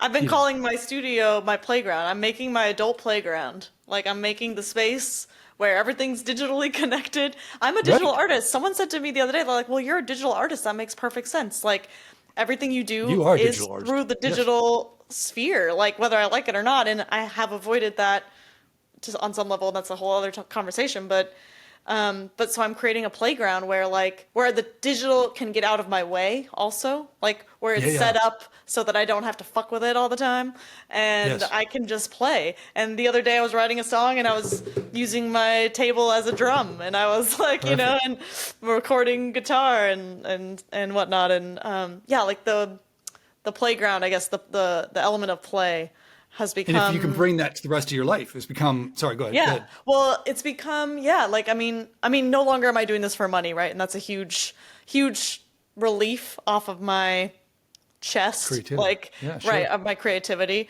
I have a full-time job and so I'm able to like do that and then this is just for fun now and so it can be just for play. And I think that that is what I needed, frankly, to be That's honest. what it would have been better served by all along. Yeah, exactly. I would have done so much better if I'd have gotten That's right. back in touch with how I play. Like so, like I was saying, Savannah as a kid was making movies all the time. She was performing, like she was in front of Right. people. Like there's a piece of me that likes to perform and be seen. There's a piece of me that likes to make music. I've always made music. There's a piece of me that likes to make videos, right? Right. And Right. and I wasn't doing any of that when I was an entrepreneur. Right. I Right. mean, like, I was making corporate videos, like, I mean, like, sure, like, I could argue it all day long, right? That I, whatever, but, like, it's like I fundamentally missed the boat on what has been here all along. Yes. And it's very big magic of you, by the way. The Elizabeth Gilbert book. That's very much her thing Yeah. is don't put that pressure on your art. Yeah. I ruined it. You, I stifled and suffocated it completely. and it's not an either or. I mean, you Yeah. can, like, I would posit that now the way you're creating a playground, so you're building from the right foundation now. Right. It will never, It, like, I'll never put money first, right? It'll always be, if this makes exactly. money, great. If not, it's for That's me. Rick Rubin again. That's Rick Yeah. Rubin again. He was being interviewed on 60 Minutes about his book, and Anderson Cooper said, "Well, at what point during this do you sit down with the artist and we're like, I think this is going to be a gold record, or that Right. we could take this song and make it this thing?" And and Rubin looked at him like, "Never. Yeah. That's Why never. would you put that pressure on an artist? That's never. No, because Yeah. that's not the job. You Yeah. don't get to that Yep. by focusing on that. You get to Correct. that by focusing on the play. I don't get to in anything that I do. I don't get to the right talk, the right song, the right copy, the right. When I show up to a coaching client, it can't be about me showing up and trying to be smart. Right. Showing up to this call, it can't be about sitting down here and us trying. What we've been trying to do, why we're going so long, right? Is Yeah. we're just trying to not be Not thinking be about performing or other not be, people yeah. consuming this, Totally. right? Yeah. But just be talking, Yeah. and that's in being in that playful place, because that's my experience of life that I want to have. Yeah. And certainly it's the experience of my art that I want to have. And it's where I have found the most magical moments emerge, is from that. As you know, I mean, my most recent record with Yes And. I mean, it was one that I recorded sitting here, not on this microphone, but on a different microphone, obviously. But just me and my guitar, in no small part because of the songwriting group that I'm a part of, and we had these prompts and a deadline. And I thought that was going to have a lot of flat songs come out of that experience. But I've written some of what for me are the most resonant songs that I've ever written, prompted by somebody else saying, "Here's the things I want you to focus on," and then me just showing up and playing with them. And I Right. would Because sit I there. would be willing to Yeah. bet. I mean, you're a songwriter, but did you join that group thinking you joined it thinking it'd be practice, probably, right? And it'd be like, did you you didn't start that group working in that group or posting stuff? And correct me if I'm wrong. Well, oh, let me ask, what was your mentality when you joined the group to begin with? I joined the group because I wanted to keep getting better at my craft. It Okay, was during the yeah. pandemic. I wanted to connect with other writers. I wanted to connect with people who were interested in growing in the craft and weren't just there to try to, Right. make it. Make it, And yeah. and I yeah, For and the I craft wanted itself. to Yeah, that makes sense to yeah, me. just for the craft itself. Because I realized during the pandemic, I went, I am not I this is the thing I can't not do. And I'm not Springsteen. That didn't happen yet, you know. But I'm not going to stop writing. And if I'm going to keep writing, I want to keep getting better at it. And if the muse is going to be kind enough to keep visiting me, I want to keep drilling down on that and getting better and better at the craft. So that was why it was about how do I get more playful? How do I get more expansive? How do I move out of this one way of writing? And yeah, and it's proven to be that. And what would happen was I would sit down oftentimes with up against the deadline with kind of a word salad in front of me and a rough idea of what notes I wanted to go with, and just start playing, hit record and start playing. Yeah. And and and the more I've been doing that, the more I've been letting myself just write, like in those situations, and writing against a deadline in that case, a timer, like we talked about earlier in the other case, the less precious I've become. Yeah. The less I'm showing up going, this needs to be a certain way. And the Yes. more I'm just like, I don't know, can I say that? Can I? Oh, sure. Yeah, What the yeah. hell? Let's say that. There's something so precious about not taking it all so seriously and not taking it all so preciously, right? Like 100%. that's been a thing for me. I was listening to Zach Braff. I think I shared you the podcast, right? Yeah. But he Yeah, says writing is sitting in front of the keyboard saying, I suck, I suck, I suck, and then you keep going. And like Right. that for me has been so liberating. Like showing up and sucking is enough for me right now. If I show up and Yes. suck in front of my keyboard for 20 minutes every day, I'm happy, Yes. dude. I'm so happy because I wasn't doing anything before. Yes. Yes. 100%. And that's, yeah, I loved what you had to say about that. And by the way, something I want to put a pin on with the pandemic stuff we were talking about. Yeah, yeah, I just think here, we are being given visual reminders that we're not catching. Okay. yeah. Say more. And the visual reminders we're being given are when we see somebody we respect or whatever on a talk show, Yeah, and they're like, well, during the pandemic, I dug into the fact that they are saying this sentence that includes during the pandemic. yeah. I It's think I our probably reminder, said the word pandemic 10 times in my entire life right prior before. to the Yeah, pandemic. And the fact that our language now includes that in New Orleans for Yep. Katrina, it used to be our shorthand was pre-K and post-K. That's how we refer to it. And that is a visual reminder in itself. Like every time I hear somebody say that, I watch people in the room just be like, oh yeah, and they move right on. I'm like, no, that's a big fucking deal. yeah, Like that's a pandemic. Like we're talking about a plague. We lived through the yeah. plague. And by the way, not for nothing, the week that things shut down, there was a guy who's a commentator that I listened to that I really resonate with, a guy named David Brooks.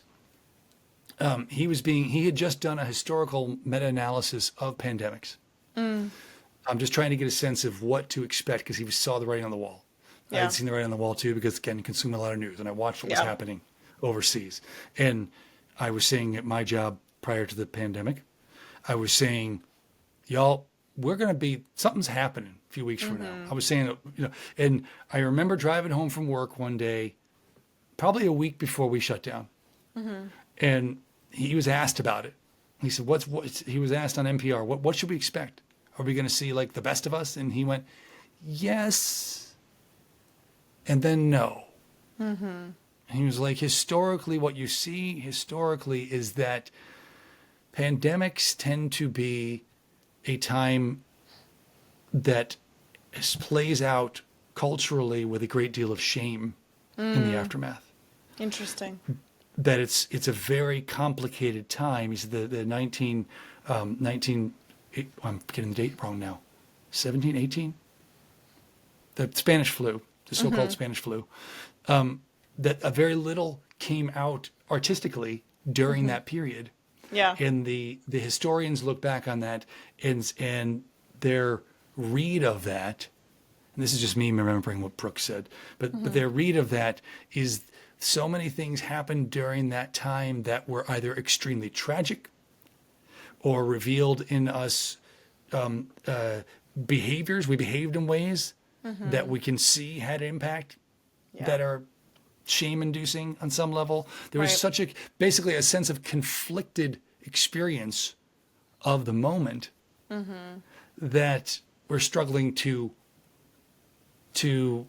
understand. I think we're still years away from understanding for ourselves. So I think that my point is that those moments that arise when we say to one another, well, Those during are the pandemic reminders. or pre-pandemic, those are reminders.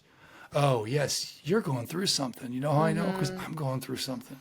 Yeah. And getting back to where we were before I took us back down to a dark place, that to my mind, that gives me a call to grace and compassion, yes, but it also then returns me to, cool, how can I show up playfully?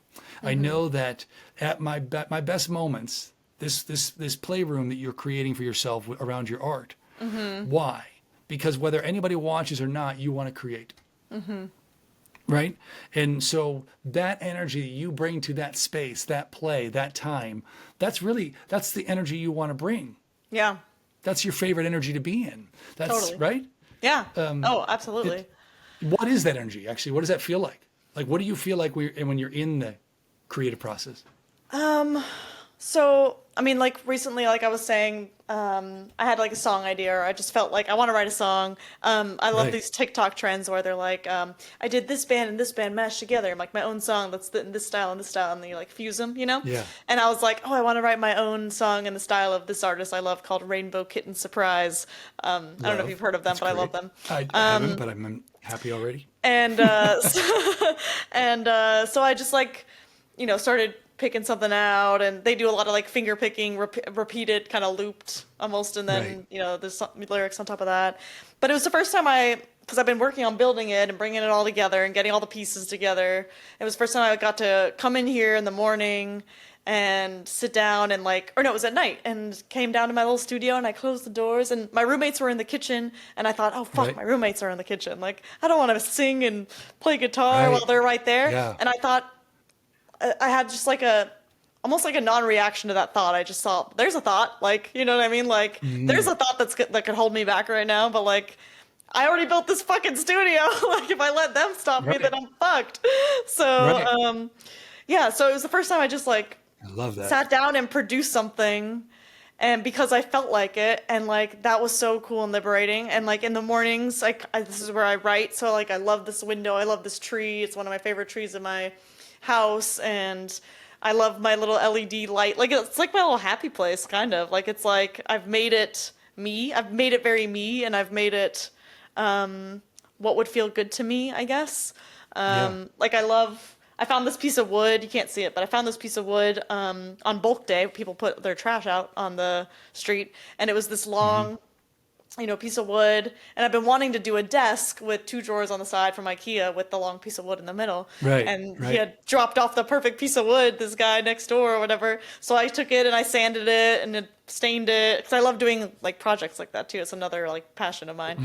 And it was sitting in here for a while. So I've been collecting, like, the studio's been coming together for probably like 6 months or something now. And so these are my first few experiences. I mean, this today is one of my first experiences, getting to use it. And like, it feels good. It feels like I'm able to be in flow here. It feels comfortable and sort of like, I guess, cozy and moody. Like, I like the darkness that I've created in here. But like, I also have the window, and yeah, I don't know. It feels good. It feels very like, it feels right, I guess. So let me ask you some more questions, because that was all great. Thank you. I love all that for you. That's amazing. Because I think this is part of what I want somebody to hear is, like, when you say, I went to close the door, I'm back all the way up to where you started there. I came in, closed the door, and I went, oh shit, my roommates are here, and it's great that you were like, I'm going to move forward anyway. So that's useful information. But what's also useful information in that moment is you also just gave yourself information. What did that mean? I presume it meant this would be easier if I had more space. Right. Well, this would be easier if I felt more alone, you know? Yeah. So that becomes, that's your mind giving you the contours of what the ideal situation would be for you. And that's something to write down, right? Yeah. Hey, Yeah. I think I just had this intuitive hit that tells me Right. what I need to be most successful at this Right. is to have some space. I Right. also had this intuitive hit that I can say, I don't give a shit. Yeah. Yeah. And I'm gonna do my thing. But so that's the both are useful, right? Both becomes Totally. like, great, I can step more into my strength and not care and not be afraid Yeah. to be seen. Yeah. And I can make a mental note that, hey, if I move into a new place, maybe I want Right. to outfit a room, or maybe I want to, like, I have a friend who has a vocal booth in her house, like an actual booth that she Yeah. that's Like a sauna, but and they're booths. I've seen those. Yeah. Yeah. but I use, Or yeah, like it's like pop-up literally booths. like Yeah. yeah, it's exactly. It's very similar to that. It's I used to do a lot of voiceover work, and Yeah. it's the same thing. And but that becomes information, right? Yeah. How Yeah. is there a way that I can insulate this? Right. And then go ahead. Oh, I was just gonna say, like, and that's why I do have, like, I had thought of this ahead a little bit, because there's always a piece of me that's self-conscious, right? So I already have some foam, and I already have these like door stoppers underneath, and so part of Right. my also was, that's why I have the door stopper. Like, I was like, I caught the thought, and it was like, and that's why I've already done these things, so it's That's as right. So, soundproof as it yeah, can possibly be. Am I gonna brilliant. move on, or am I gonna let this, stop me? I guess, yeah, And now you're giving yourself affirmation too. You're yeah, feeding what you are doing. We so often focus on what we aren't doing. right, That's where manifestation becomes problematic sometimes yeah, too. yeah, yeah, And you're focusing on what you, oh, look what all the things I have done.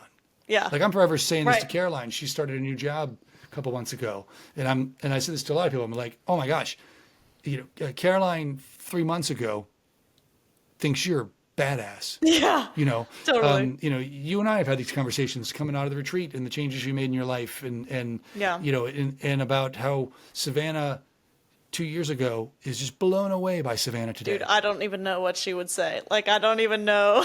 What would she say? Let me put my What other would thought she aside for a say? minute. What would God, she say, Savannah? Like what would Savannah she going say? into that retreat.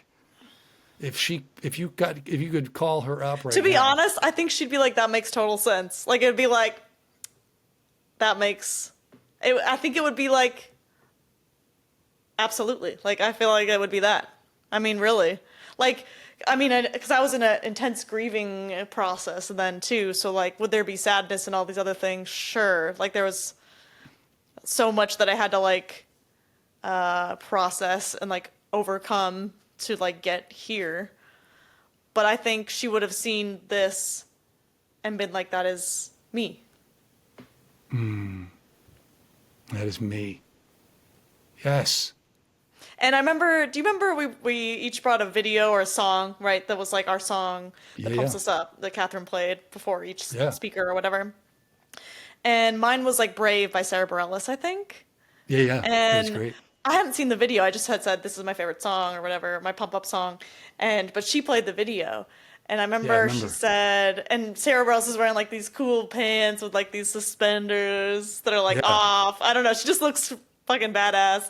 And she's dancing. And I remember Catherine said, like, that's the Savannah, like, call me when you're here. Or something like that. She said something to that extent. And I've never forgotten that because I was like, yeah, like, there's like a liberated, badass, creative, Yes. fully expressed version of Savannah that was not at that retreat. That was not there yet. Is she here now? Yeah, I think so. Yeah. She's so much smaller, though. She's so much smaller and quieter and so sad. Like, when I look back, I think I was crying the whole time we were there.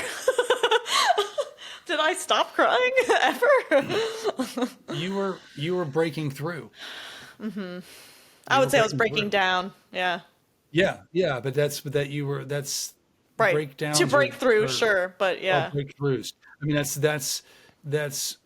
I think that was I think that like was me going into that. dying. Like, I think that was me dying. Because I've been saying lately, I feel like I was dying. Or like a piece of me was dying because I was not expressing the Savannah that I knew I could be, which I don't even like saying that because that feels very should. Like, the person I should be, like my best version or whatever. Like I don't really like the way that feels, but like it was just that I know I'm meant for more, and I know I'm not meeting it.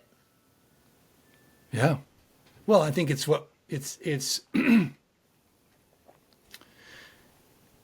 feels like well, it's what we've been talking about, that it's that information that I know. I can't find the right thought. It's like what I often say to people is that it's like going to the closet, and you open the closet, and you just know that nothing fits. You're like, there's nothing in here for me. This Yeah. doesn't fit right. Doesn't feel like me. Doesn't look like me. Duh. And you don't know what you want to wear Right. yet, but you just know this no longer fits, and that's the path. That's the path out. And I think, and it's what we were talking about earlier. This is what I was trying to get to, that, like you said, it's not that you were flawed, fundamentally flawed, but you were no longer showing up. You were no longer being you. Yeah.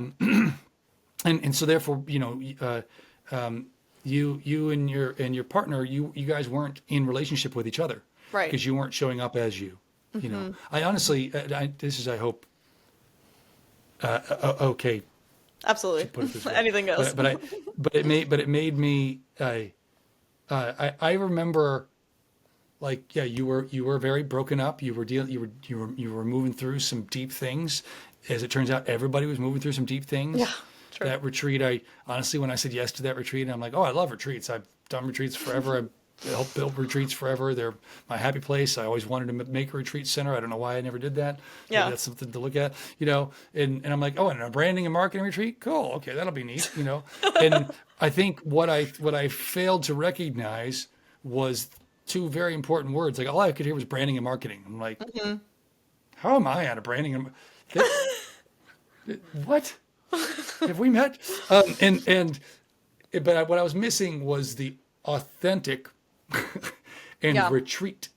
And those two things, looking at authenticity and retreating, were going to bring up some big stuff, and it did for all of us. Yeah. And that was miraculous. It was. Uh, What do you and- think but- happened there also? I've been wanting to ask you this. Like, what, in your mind or experience, what happened there?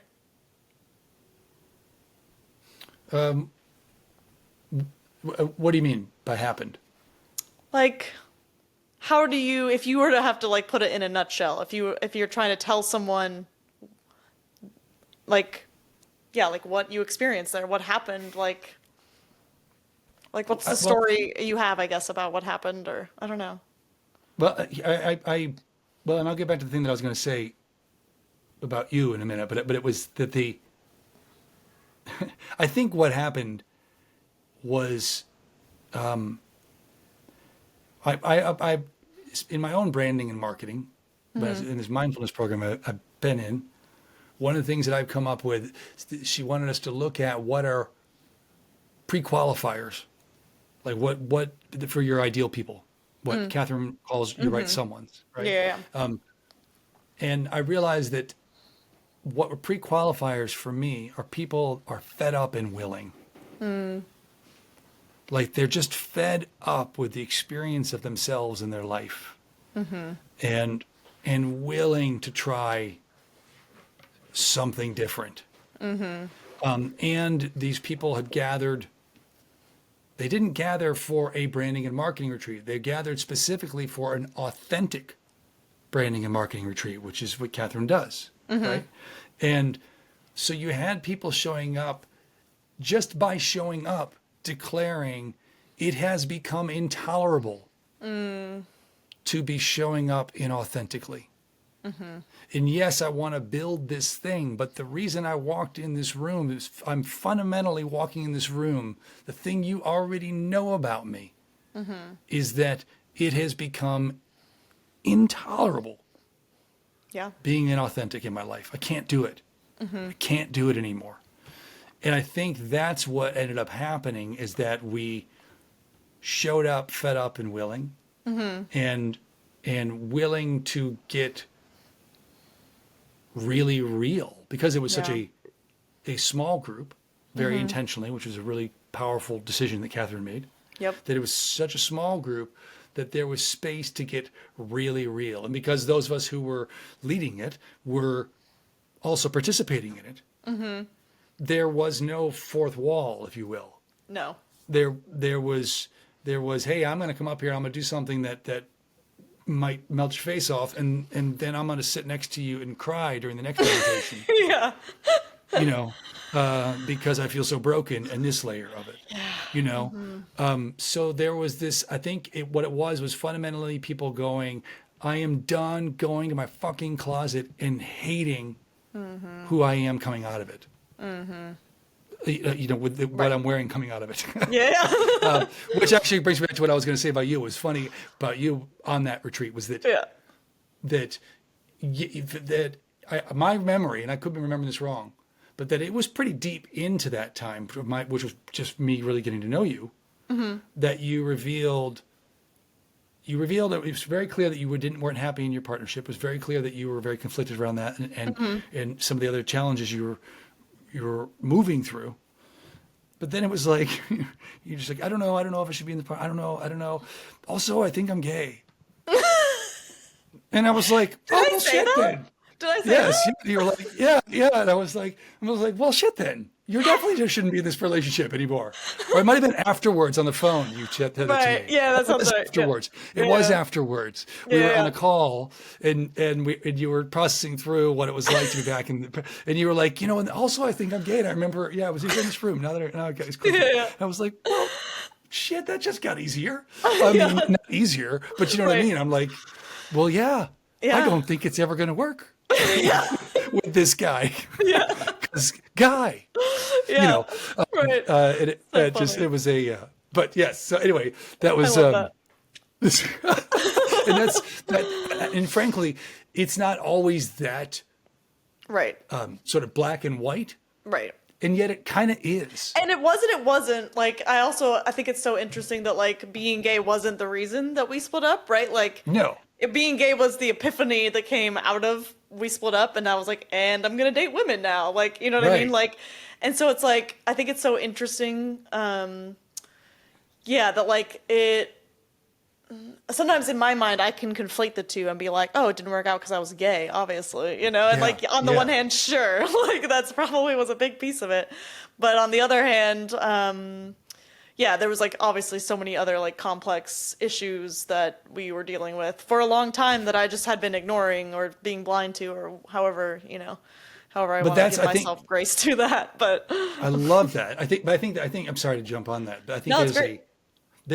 there's a beautiful thing that's being offered to us there again, and that is very often something obvious gives us the opportunity to explore the things that are foundational and that we really do want to heal. Like in my marriage, it was, why did you all get divorced? Well, we could just say in the end is because she wanted to have kids and I didn't. Right. But the truth is that on the path around that, where I was trying to push back on my own interior desire not to want to have kids, Right. we both drilled down on, well, what do you want your life to be? What do you want your life to feel like? How do you want your day in and day out experience of your life? What are your priorities? What's important? All these things that revealed all these ways that we were not being who we most wanted to be in the context of each other. That, as we said at the end of our relationship, we had a wonderful moment where, long story short, where I was literally there packing up my stuff, and there was a moment where I can't remember who instigated it, but one of us said to the other, just for the record, I know you didn't give up on me, and I didn't give up on you. And then we said together, I know my ex is the one who said this. She said, yeah, but we were both giving up on ourselves to try to stay. Yeah.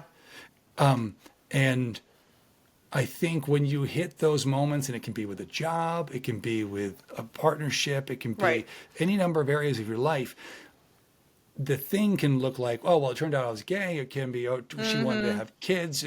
But what you're But the being real called to thing there is, yeah, is these underlying things. And they're yeah, just, that bigger issue is just directing you to look at those other things that are the things you really want to explore, you right. know? Yeah, yeah. But It's like, by the way, let me go ahead. You go ahead. I was just gonna say, like, underneath, it's like underneath, you think it's about the thing, you think it's about this job or person is incompatible Yes. or whatever. But for me, usually it's actually just, yeah, I've lost myself or I've started sacrificing myself for this other Yes. thing to the point that it becomes unhealthy, to the point that I can't function anymore, really. Yes.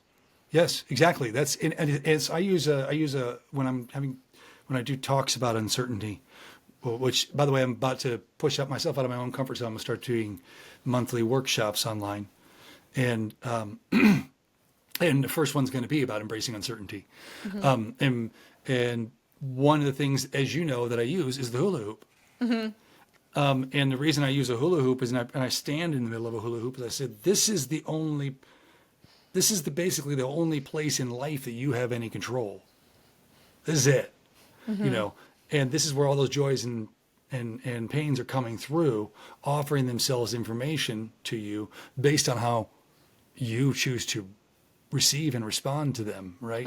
But where I get myself in trouble in my relationships is I step out of my hula hoop and try And to get get in into their hula yours. hoop, yeah. Right, right.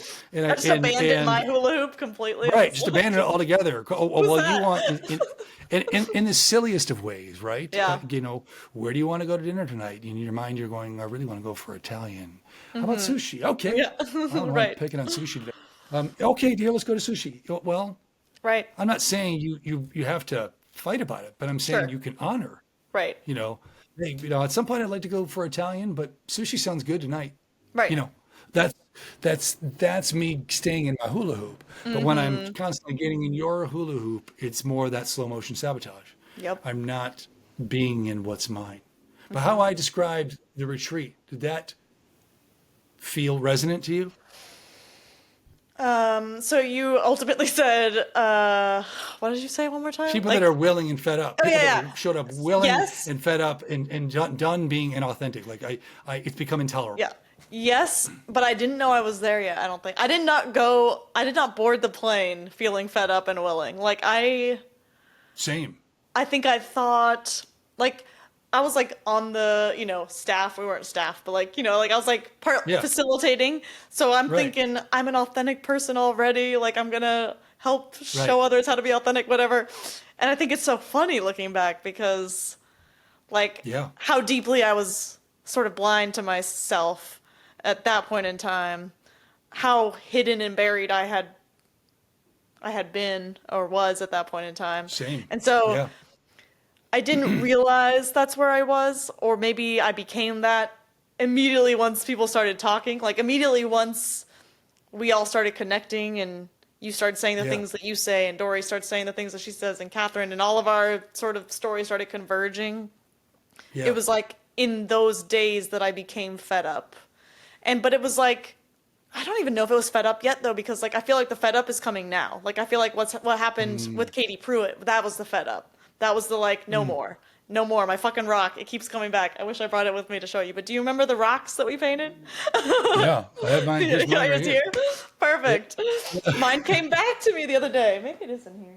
Anyways, and I thought, yeah, that's it. That's still it. That's still the message was like no more. And I I don't love think that. I Just no was, more. yeah. Like I think I was in my body probably fed up. Like I think I was dying, but like in my mind I wasn't fed up yet or ready yet. Like it was like the very Yeah. beginning of that process. And I think it's Same. taken this Yeah. long. It has taken this long for sure to be willing or like be ready to like start. I'm totally with you. What I put on my rock is it's It's time time. and you're ready. And the truth is that it has been 2 years of making Of my way waiting to for that. the rock. Yeah. Yeah. Interesting. And it's but it started then. I Yeah, went it into started then. that. I didn't know how deeply how deeply entrenched in my island I was. Yeah. I didn't know how afraid I was, in some ways am, of standing in who I am. I think maybe we all realized we were on the same island and that it wasn't the Yes, yes. island we And all that might thought not we serve were us on. anymore. Yeah. Right, right. It wasn't this isn't the island I meant to get off at. Yeah. This is, it's, I was on the island of misfit toys. Yeah. And it's, for me, it was that the qualities of that inner priest that I've been all my life and been resistant to being all my life, and being able to stand in who I am without with less fear, Yeah. and with much less apology. And I think that might have come for me from we all were who we are and we all saw and loved each other. Yes, Like yes, I think I experienced for the first time like strangers who knew and loved me. Like I remember that sticker Dory gave us that says "You're unknown and loved." Like I love that yeah, sticker because yeah. I felt like that was also what happened there was like I felt known and loved and that gave me permission to know and love myself more. I love that, and what's different in the experience of you when you're knowing and loving yourself more? Like, how does it feel different? It just feels more me. Like that's the only thing I can like think or like say about it is like it feels more vibrant. It feels like I can create I don't know, like it's like okay, so like you know how different directors have like their style. Like if you dropped into a Wes Anderson movie, you'd be like I'm in Wes Anderson's movie. Like I Right, feel like I right. finally dropped into Savannah's movie. Oh, I love that, Savannah. That's a great way of putting that. And I think it's reflective of your content now, by the way. Yeah. Yeah. I think your content's it continues to evolve, but the content you're creating clearly feels like it's coming from a place of I just wanted to create this. Yeah.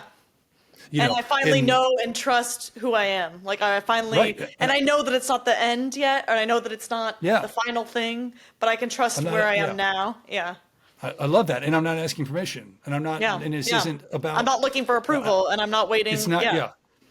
It's. Excuse me. Will I enjoy it if you respond to this and are liking and commenting? Excuse me. Boy, I'm a burpy. Right. Listen. Yes, I will Absolutely. enjoy that, but that's not why I'm doing it. yeah, yeah, yeah. I will enjoy that only because it means that, oh, good, you're with me on this conversation. You're from my But planet. it's Yeah, not, but it's not a measure of it. correct. And I can feel that coming through what you're doing now. I felt a similar thing. For me, there was a moment. It was the morning that I was going to be doing my bit, and I felt my imposter syndrome is because I've felt so othered my whole life, and because I'm kind of too much. Like it's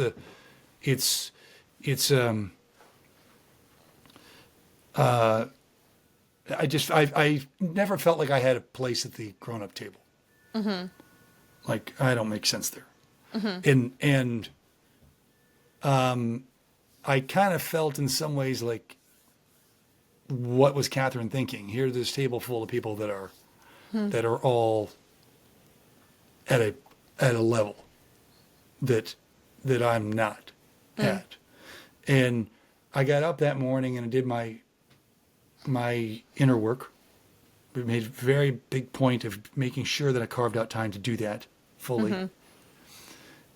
And when we broke before my talk, I went up to my room and took a minute to breathe and meditate for just a minute. And I remember looking in the mirror and just going, I'm not going to try to be anything other than me. You know, Bar, what's that song? I don't want to be anything other than what I've been trying to be lately. You know, I was like, what I'm going to do, I don't want to go down there and succeed by trying to be something I think you want to be.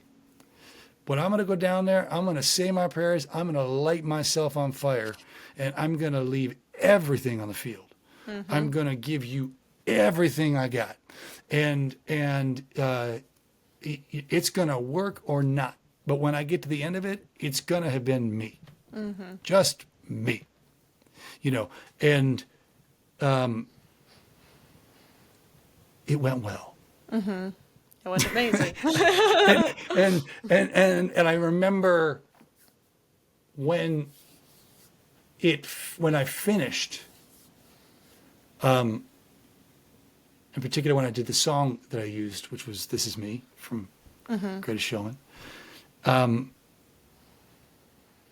It was so, I felt so affirmed.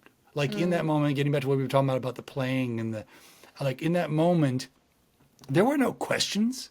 Yeah. It was, have you ever seen the footage of Obama draining a 3-pointer when he was out campaigning for Biden, and he was at some gym and he was like on the way out, just like walking out the door, draining the 3-pointer.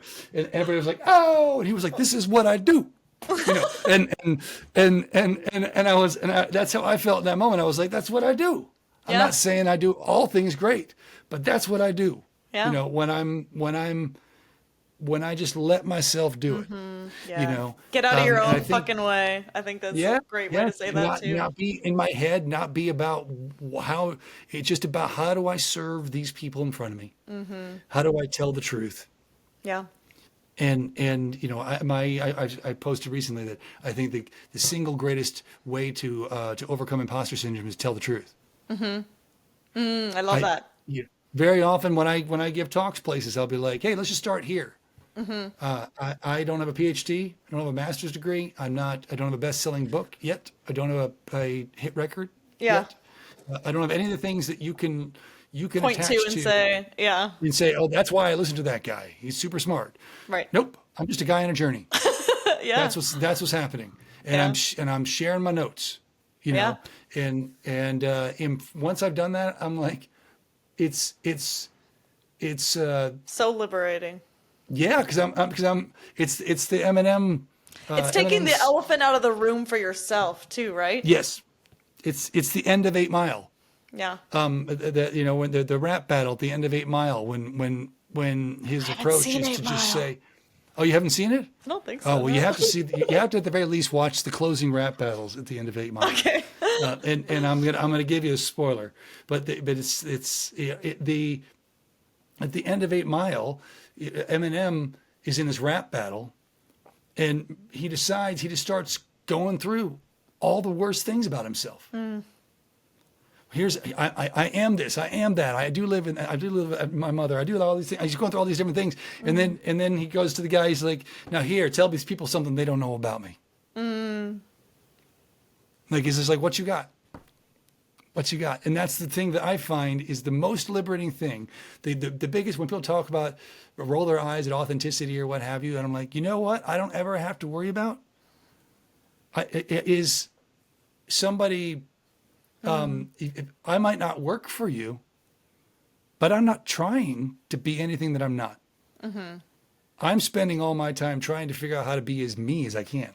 I'm trying to be the youiest you I can be. The meest me I can be. What do you think is happening, like on a spiritual level or on like a cosmic level or a nature level, however you want to look at that? Like, what do you think is happening when we acknowledge and like honor who we are at any given moment?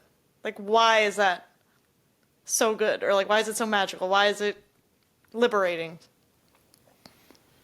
Because it's effortless. Because it's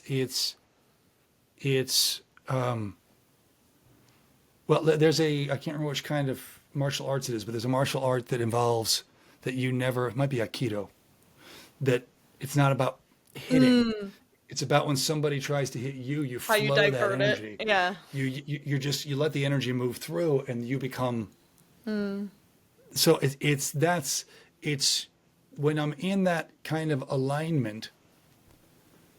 Well, I'll put it this way. I had a session with an intuitive therapist right before my divorce, and she was like, you're clinging to a rock right now, trying not to drown. And it's exhausting and painful, and it's killing you. Yeah. She said, you're going to let go of the rock eventually. And she said, at first, you're going to kind of you're going to get rocked. You're going to get slammed into other rocks for a bit. And then you're going to learn to just let the river take you. And once that happens, then the good stuff starts, because now you can just go. You can go where you want to go next. So I think that's, for me, my experience of myself that's really liberating when I'm just showing up as me, unapologetically, vulnerably, is it frees me to be in the moment. It frees me to be unattached to outcome, because I'm not trying to get something. And it frees me to be curious in a way that it can be transformative in my relationships. And what I mean by that is when somebody responds in a way that feels contradictory to what I'm offering, rather than getting defensive about that, I'm able to just go, huh, that's interesting. Don't you love You that? know? I love that. Yes, That's one of my yeah. favorite parts of knowing who I am, is the curiosity instead of the like defensiveness. Like, Yeah. and I think that has come out of knowing myself so well, or like having done, I guess, enough excavating that I don't know. But yeah, anyways, go on. But like, I feel like there's just that curiosity of like, that's interesting. I don't have a story about everything anymore, about why so and so is doing that, or I don't know. Yeah. Where I'm going. Yeah, with that exactly, there's an ability I find that curiosity is the key, and I find that that my experience of myself, when I do get aligned, when I am showing up authentically, very often I don't recognize all the ways that I wasn't until I start. And when I start, my experience of it tends to be a release of some sort. It tends to have energy. It tends to feel lighter. That's a language that Caroline and I use a lot when we're making a choice. Well, where's the lift? I like that. That's how I know what the right decision is where's the lift, you know? It just tends to feel less effortful. Inauthenticity is effortful. Because it requires me doing something that's contrary. Right. It's holding to the rock as opposed to flowing with the currents and riding the current. You know, it's a different experience. So and the curiosity that can, I might say, this is not.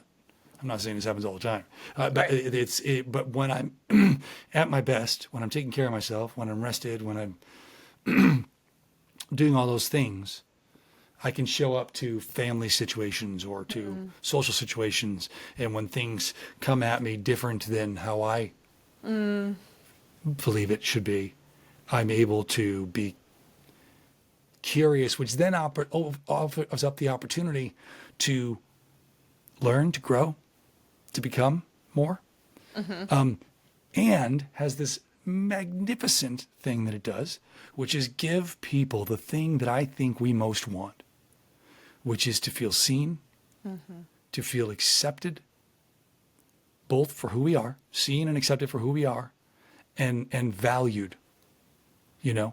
And even if I disagree with somebody, when I am taking the time to get to understand their viewpoint, and often honor, I see that differently, but I'm really glad to understand where you're coming from. That's when I become a place of transformation in my relationships.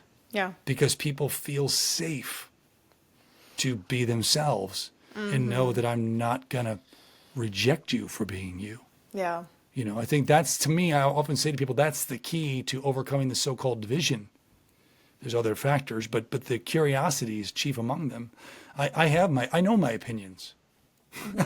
Yeah. I know my beliefs, right? It's not, if you show up with a different belief than mine, I am not under threat.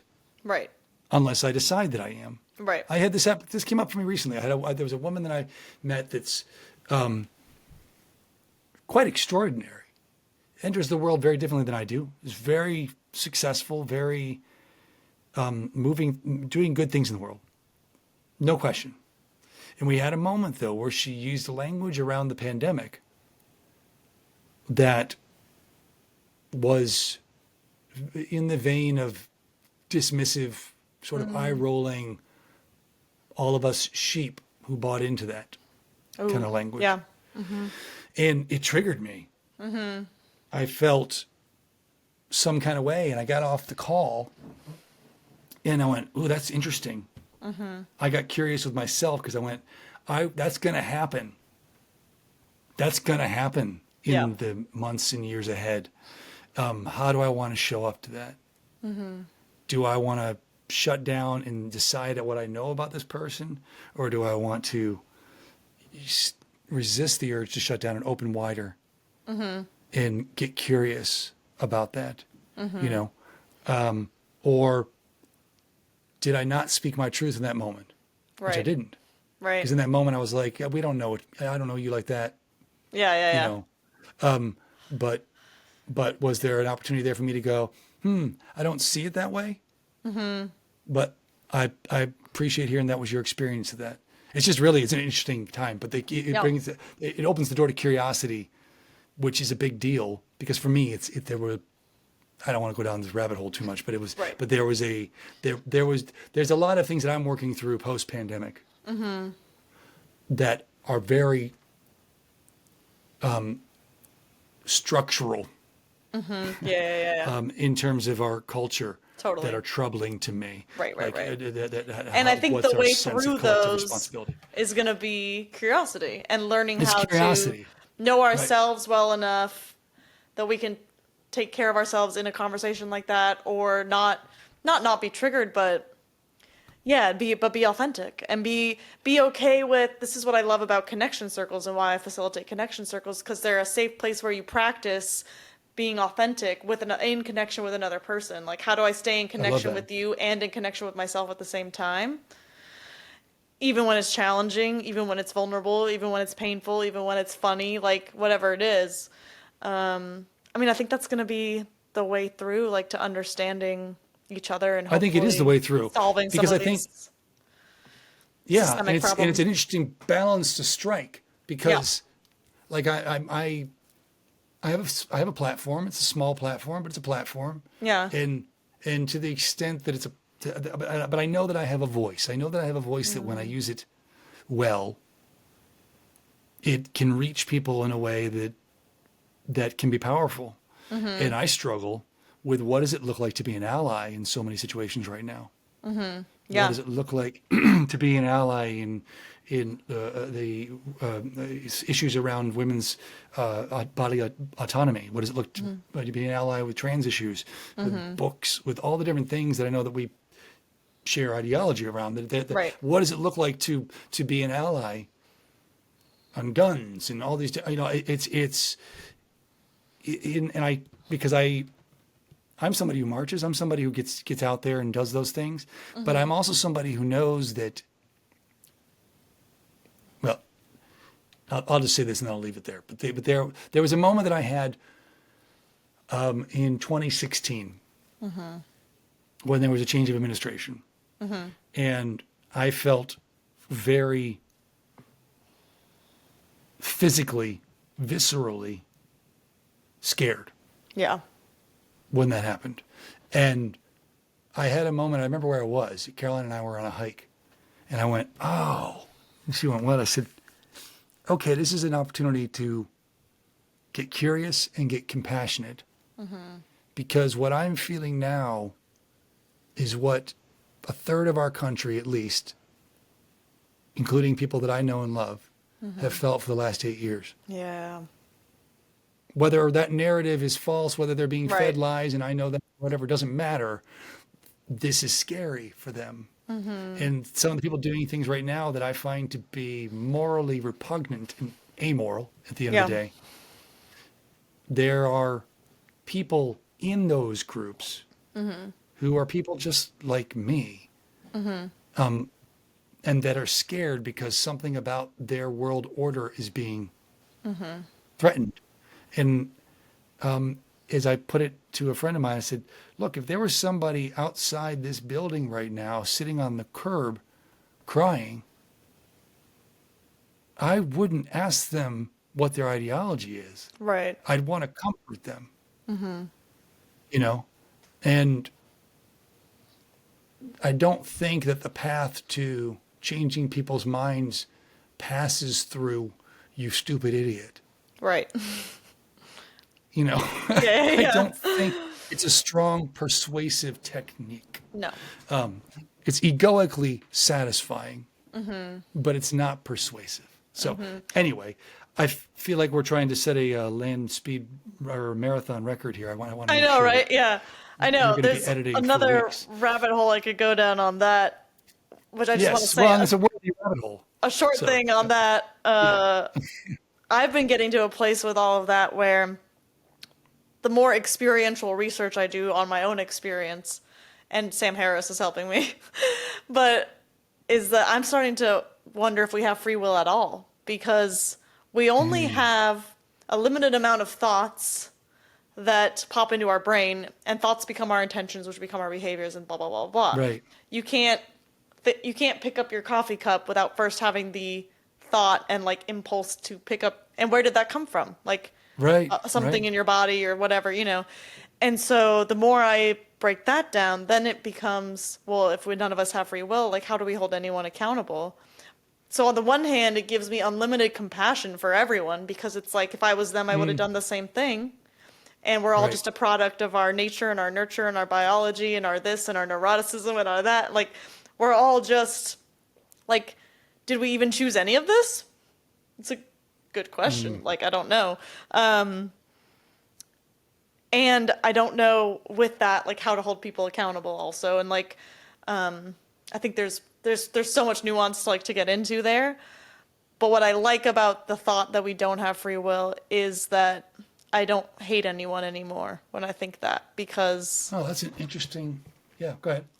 I know that I would have done the same thing if I was them, or would be doing the same thing if I was them. Like fundamentally, there's no other way that they could be, and there's no other way that I can be.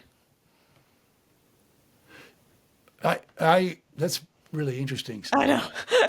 I think that they can both be true. I believe we have free will. But I think that what you're saying is also true, because I think that part of what I was that's a really interesting. I love the liberating feeling for you. Yeah. In that. That's Yeah. really powerful. And I think for me, what's powerful is is the underlying thing.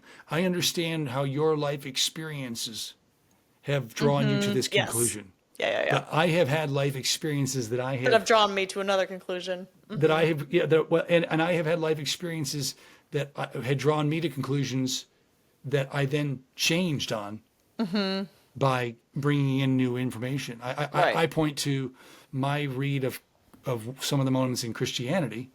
There's the moment of Jesus on the cross saying that forgive them for they know not what they do. Like that is, to my mind, that's compassion 101. Yeah. Because they know 100%. not what they do. You don't know what you don't know. You literally understand. don't know. Yeah. Right. You literally don't know. You're doing this thing that is, if you knew, because what I'm saying there fundamentally is that I think that if you did, you would behave differently. So that doesn't mean that it's my job to educate To make you understand. Yeah. No, but it is my job to recognize I get why you got there. I'm not going to make the opinion itself my measure of the quality of human you are. And I'm fundamentally of the belief that we have, even coming out of the pandemic, that we have fundamental goodness in regard for one another. It's how do I put this? But let me share a story. Katrina again. I just was writing about this week. we came here to Atlanta, evacuated to Atlanta, and we were on the interstate here, 285, which is an interstate that goes all around the city. And we were looking for a Red Cross Relief Center we heard about because we didn't know whether we had a house anymore, or jobs, or the state of our loved ones, or the city, or any of that. This was 2005. And I had, because it was 2005, I had like a printout from MapQuest and a Rand McNally Atlas in my lap, and my wife was driving, and it's like 4,000 lanes of traffic here in Atlanta, and everything's going a million miles an hour. And as we're driving down the interstate, in this state of stress upon stress upon stress, this woman in an old red Suburban goes flying past us on the right. And I remember it was both being like, whoa. And I remember as she passed that I noticed that she had bumper stickers on the back that reflected a significantly different political ideology than my own.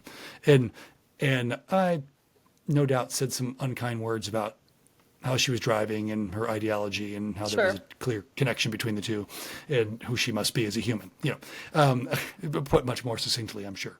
And then a few minutes later, we noticed that she was kind of reemerging.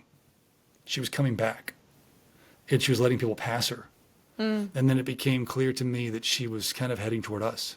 And this was raising some alarms. And at that point, and what was going on, I didn't know I had any alarms that we were, still available to go off and weren't going off. And but she gets up alongside of us, right up like feet from me, and reaches into her lap. And somehow, speeding down the interstate, she had managed to scribble on a piece of paper, and she takes a piece of paper and slaps it up against the window, and she's pointing back to the back of the car, with our Louisiana license plates and New Orleans bumper stickers and such. And she had just written on the paper, "Do you need help?" And I grabbed a piece of paper, and I wrote, "On our way to Red Cross, thank you." And I slapped it back up over here, and she did like this, and went on, and we sat there and wept, and earlier this week when I was writing about it, I started bawling again, almost 20 years later, remembering that moment, and that she didn't care what I believe or don't, or what my politics are or not. And she just knew that we might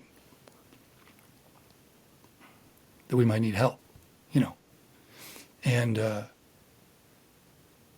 sometime after that, we were at the grocery store, and my wife, we had a long line at the grocery store, and I think we were back in New Orleans at this point, because there was only like one grocery store open. It was only open for a few hours at a time. And she turned to me and she said, everybody has to be nicer right now. And I said, why? And she said, because we're, excuse me, I can't believe it's still, because we're everywhere.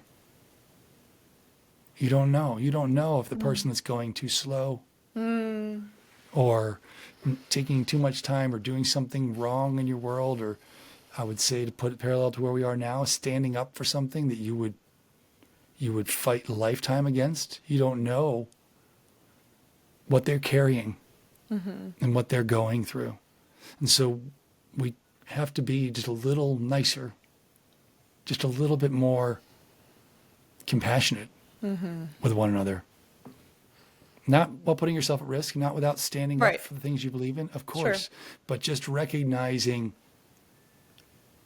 I don't fundamentally believe you would be lashing out the way you're lashing out if you weren't coming from some kind of pain. I don't know what you're carrying, and speaking of, on that note, you got to watch Beef, where it starts out with a road rage incident, basically.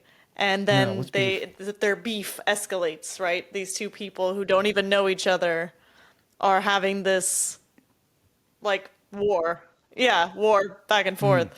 And and I won't spoil the ending, but I mean, the ending's just really, really Intense beautiful, and speak. that, Right, right. coming to that shared humanity with each other, and it was such a good, like, yeah, it was just a really good encapsulation of like everything you just said. But it's that thing where if we sat under a tree together and did shrooms with that person from the road, we might not feel the same way after a couple hours, of being in their Right, world. right, Yeah, yeah, yeah, right, right. Well, if we all leaned into our inner Willie, and just, yes, there's an artist, David Wilcox is his name, and he's got a great folk singer, a storyteller, and he had this thing that, anyway, he shared this story, if I remember it correctly. These two neighbors out in the country who basically, one guy had a cat that was a stray cat that had just come to visit him and kept, but he kind of think of it as his own, and then one day the cat kind of wandered over to his neighbor's house, and the neighbor kept it, and they became this big angry thing between them. In this, they kept having this rivalry between them about different things on their properties and everything. And finally, there happened to be this stranger that wandered through one day, and the stranger said, "Hey, I'm passing through. Is there anything you need?" He said to one of the neighbors, and the neighbor said, "Well, yeah. You know what? My that neighbor over there, he's become a problem for me. If you could do me a favor, take my truck, go into town, get a bunch of wood. I want you to build a fence between us. I don't want to see that guy anymore. I'm done with that guy. And the guy goes to town and gets to work on it, and he comes back to the guy and he says, "I'm done." And the guy comes down. No, how'd it go? No, so the guy, his neighbor shows up, and he's like, "Man, I just wanted to say I'm sorry." He's like, "What do you mean?" And it turns out the guy, I'm screwing up the story left, right, and sideways, but the guy basically, he went down, instead of building a fence, he built a bridge. And the neighbor took that as a sign that the guy was saying, I'm going to build a bridge between us. That his neighbor had done it, not that the guy had done it for him. And he was like, "I just wanted to say I'm sorry. I didn't mean for this to come between us and everything." And the neighbor who had hired the guy to make the fence and instead built the bridge went, "Oh hell, I knew that was your cat," And they just were, they found their way back to each other. And I think it's agonizing for me a lot of times these days not to be screaming at the top of my lungs on behalf of things that are important to me. But then I think, what's going to build a bridge and what's going to build a fence? And the changes that I want to see aren't the kind of changes that can come with fences. They're the changes that are only possible with bridges. yep, And so I think the closest I can come to screaming is, there's a wonderful show called Newsroom. Did you ever see Newsroom? It's one of the Aaron Sorkin series. And in that opening 7 minutes of the very first episode of Newsroom, where that Jeff monologue, Daniels, right? yeah, that monologue where Yeah. it's like the first step in admitting a problem, solving a problem is admitting you have one. America is not the greatest country on earth. I think that's the kind of the closest I can come. And I've been looking for, when's even sharing that I've been reticent to do. Like saying that in this moment Yeah, but I've been waiting for, when's the right time to share that clip in the places where I might be heard, by right, way of saying, I am not saying anything other than what I'm saying, which is what Right. in that clip he's saying, we have that capacity, right. but we are not, Yeah. and that's everything you and I have been talking about this whole time, Yeah, is in our own lives. right. I have the It's capacity. the same excruciating pain that we're Yes. experiencing on the macro as we are on the micro. That's Yeah. right. I have the capacity to live a bigger, more radiant, more attractional, more joyful life, but I'm not. And the first step is admitting that I'm not. and admitting that I'm not is already implicitly pointing to what I believe it could feel like to be. Mm-hmm. There you Absolutely. I think we put a pin in that. go. I think we stop ourselves. Yeah. There was one more thing I wanted to ask you on the purpose. Yes. So, and this kind of goes still within everything we've been talking about, but I think this might speak to your people and stuff. Do you think everybody feels like they have a calling or a purpose or a something that they are capable of that they're not doing? Like everybody might be, maybe that's just, we can never make a generalization like I don't. that, but like, do you think it's people like you and me from our planet that have these sort of like agonizing gaps between where we feel like we are could be, or do you think everybody has it on some level, or what are your I thoughts on think. that? I think everybody from our planet. Not everybody from. I think people from our planet use the language we're using. I don't. I think that. I think that. Yes, everybody feels. I'm fundamentally of the belief that everybody feels called to live, to be themselves, to live their own story. Is that, my tagline these days is live your story. I think everybody feels called to live their story. I think things get in the way of that, and people can be convinced that they're not allowed to, or they're not supposed to, Right. or Or it's that they not need to live noble. a better version or your best story rather than just your story. I think that's Yeah, another thing I've yes, I've, that I've there's a seen people get caught up on. that they have a very, but that's not. Yeah, that's a false best. They're shooting for Yeah. something that outside of themselves that they think it Yeah. is. I think, but the answer to your question, I don't think everybody calls it purpose, but yes, I think everybody feels called to purpose, called to purpose. So I think that I, yeah, I think people because people want to feel seen, they want to feel accepted, they want to feel valued, and they feel different when they are around people that do that for them. And I think inherent in that, if I feel different when I'm around somebody who gets me, we'll use that language instead. If I feel different when I'm around people who I feel like I can just be myself with, that to me, things like gets me, being myself, these are all statements of purpose. Sometimes people don't see it as purpose because they're thinking purpose has to be about some grand plan they're executing.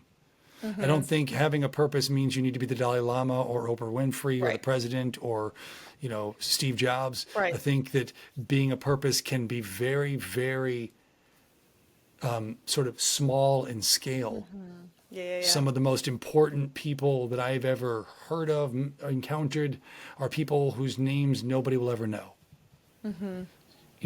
So I think that we are all here to be in our own hula hoops, to be living our own story. I think that if you're not being you, who is? I think that each person is a once in any lifetime version of that being. So I think we're called to that, and I think everybody feels that whether they know it or not. Yeah, You know. yeah, for sure. And what would you say to someone, or like, what would be your advice, I guess, to someone who feels either purposeless or lost, or is disconnected from that calling or that authenticity, I guess. Well, I guess it's a big Or what's the question. first step in cracking that egg? Because I I feel think, like we cracked that egg, or I cracked that egg recently, but I've been having a hard time pinpointing how that to get started, you know? well, I would say that I think a couple things.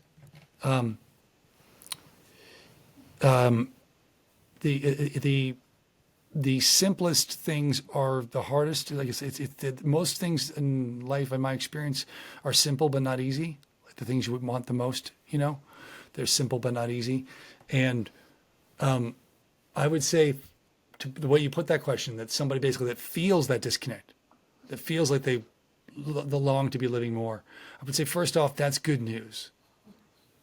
As surely as I had a person I was working with a while back who I was ostensibly doing copywriting for them, writing stuff for their website. And when they came to me, they're like, I don't know what I want to say. And we did a bunch of work, and then I went back and wrote, and I came back, and I was frankly feeling kind of proud about what I'd done. And then we were getting on a call to discuss it. And I said, what did you think? And they went, I hate it. I hate it. It just doesn't feel like me at all. And I went, that's fantastic. Because the fact that you don't like it is pointing us to where you do what you do. So that would bring the second thing I would say. There's going to be 3 total. The second thing I would say is begin practicing letting yourself want what you want in the smallest and biggest of ways. The way I refer to that is I try to carve out times to let myself whim, W-H-I-M. And that is just follow whatever my heart wants to do next. And I'm cultivating an inner sense of trusting and allowing myself to know what it feels like when I go towards something and I let myself want what I want. And then kind of lastly, I think the path to so much of that is not about doing, but about being. And that involves creating. You don't have to call it meditating. You don't have to call it consciousness work. All these things come down to allowing yourself to be still and quiet for periods of time. And it can be small amounts in the beginning. But it's in that stillness that we make room for the answers we seek. I heard Oprah talk about this, that we don't actually need answers. When we think we're looking for an answer, what we're really looking for is permission. That if we let ourselves be quiet, if we let ourselves listen to the dissonance that's uncomfortable and to where that's pointing, and let ourselves listen to the thing that's calling, that we might be going, I can't want that, or that will send my life sideways in this way or that way. It'll make it complicated. Well, those are different things. All we're asking right now is what's the answer that's emerging. That's different than what will come of that. Right now, you're just trying to get in touch with what it is. And so in that quiet, you can be with that dissonance, and you can be with that resonance. And that's going to be that's really the path that you end up practicing in different ways from there on out, moving toward authenticity. Yeah. So absolutely. That's No, what I think that's perfect. Thank you. Yeah, I'm glad you said that. Okay, last thing would be, what are you up to right now? Where can people find you? How do you want people to connect if they liked what they heard today? This is the How hot do you ones want moment. them? This is Yes. this camera. Yeah. Where can people find you? But without all the wing burning happening here. I'm at yesbrianperry.com.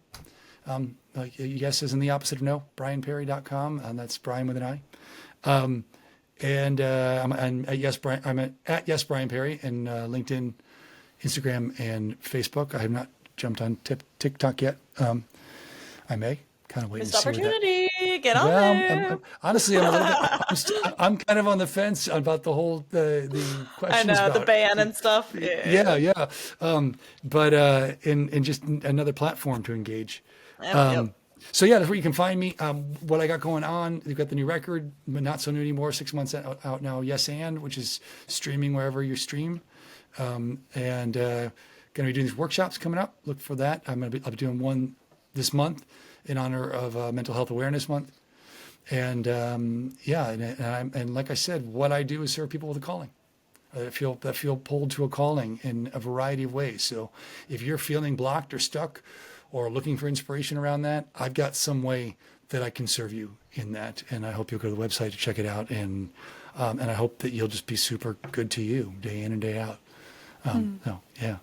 That's awesome. I think it's probably enough for now. And Perfect. Yeah. How about you? What do you want to share? What do you got going on? What do I got going on? I mean, yeah, I think I'm hoping to do more of these, like with people I know, mentors in my life, guests and stuff like that. So I've got this, which will hopefully be a full form podcast on Spotify, as well as on YouTube in video form. And then I'm going to have short clips for TikTok and all the other platforms. And then You'll have mostly, 400,000 of them from this conversation. I know, right? 4 billion. And we'll be watching Brian Perry in Savannah for the next God, 3 years. this is what we do, And folks. we didn't We even end up scratch the talking surface. for like Yeah. 3 hours. Three This is hours what later. happens. But yeah, And I think TikTok is where I've been playing mostly lately. Like I really like the format of that. It feels sort of like it feels kind of like a playground again, like a fun place to make videos. It can be music, it can be silly, it can be pieces of this conversation. So I'm planning to be on there a lot more and be posting on there a lot more. yeah, And then I'm also doing some in-person like events and stuff too, mostly in the queer community, doing connection circles, doing community dinners and stuff like that. I want to do camp outs. I want to get back to adventure and I love it. connection and community. So that's I a love kind of a that. piece as well. So yeah. I love that connection circles. I wrote that down. That's very cool. I'm glad you're doing that, and that's powerful. Yeah, And yeah. Yeah, I'm that's gonna we look to did look one out at for the those. retreat. I forgot that we did that, but yeah, like I facilitated one with you guys at the Yeah, you retreat, did. so You did. you've Yeah. experienced some of that, I yeah. have. It's a very cool thing, and I It love that you're is. doing that. I thank you for the work you're doing, my friend. I thank you for the Thank you, you ways that too. you are constantly working to show up as ever more of you. I think that that I love that you're doing it ever more playfully and with less attachment and less being kind of hard on yourself about it and just letting yourself, the Yeah, discomfort, the awkwardness, that's the nature of the beast. We don't do anything out of the totally. gate well. As you know, I've said on the record, we're all making this up as we go. It's something I say a lot because we are. Every We damn one are. of us is making it up as we go. And the process of Absolutely. living your story is one of becoming and iterating. And I love watching how you are doing that. And that's part of why when you reached out and you're like, hey, would you be up for? I'm like, yes. Whatever is the next thing you're saying there is yes, because I love doing whatever I can to help continue to feed, support, and fortify your beautiful becoming. Thank you. Thank you. There's that Alice Walker poem, "The nature of this flower is to bloom." And I can't remember how the whole thing goes, but the end of it is, but it's blooming spectacularly for others, but blooming gloriously for itself. And I Yeah. love how you're blooming for Thank yourself. you. It's such a Thank you. gift that you're giving to all those who know and love you. So yeah, Appreciate it. I appreciate it. Yeah, and that reminds me of, oh, and that I also wanted to say, you said earlier, this is the thing I can't not do. yes, And so I want to put into the world that another thing that I am working on that I can't not do is make my first feature film. So I am writing yeah, my first feature film and look for it one day. It's gonna happen. cool. I That's love all I that. can say right now, but I just want to put it out there that like it is in progress and it's something that like it's my one thing. Like if I'm gonna be on my deathbed and there's gonna be anything I regret not doing, it's gonna be that. So there's a I movie love that. coming. Well, that's a great thing to notice, right? What are the things that I will wish I had done? And it's yeah, done is better than perfect. Absolutely. Doing, Every creating, time. and yes, every time. Every So time. well, so Awesome. Well, thank you, Brian. Okay. thank you.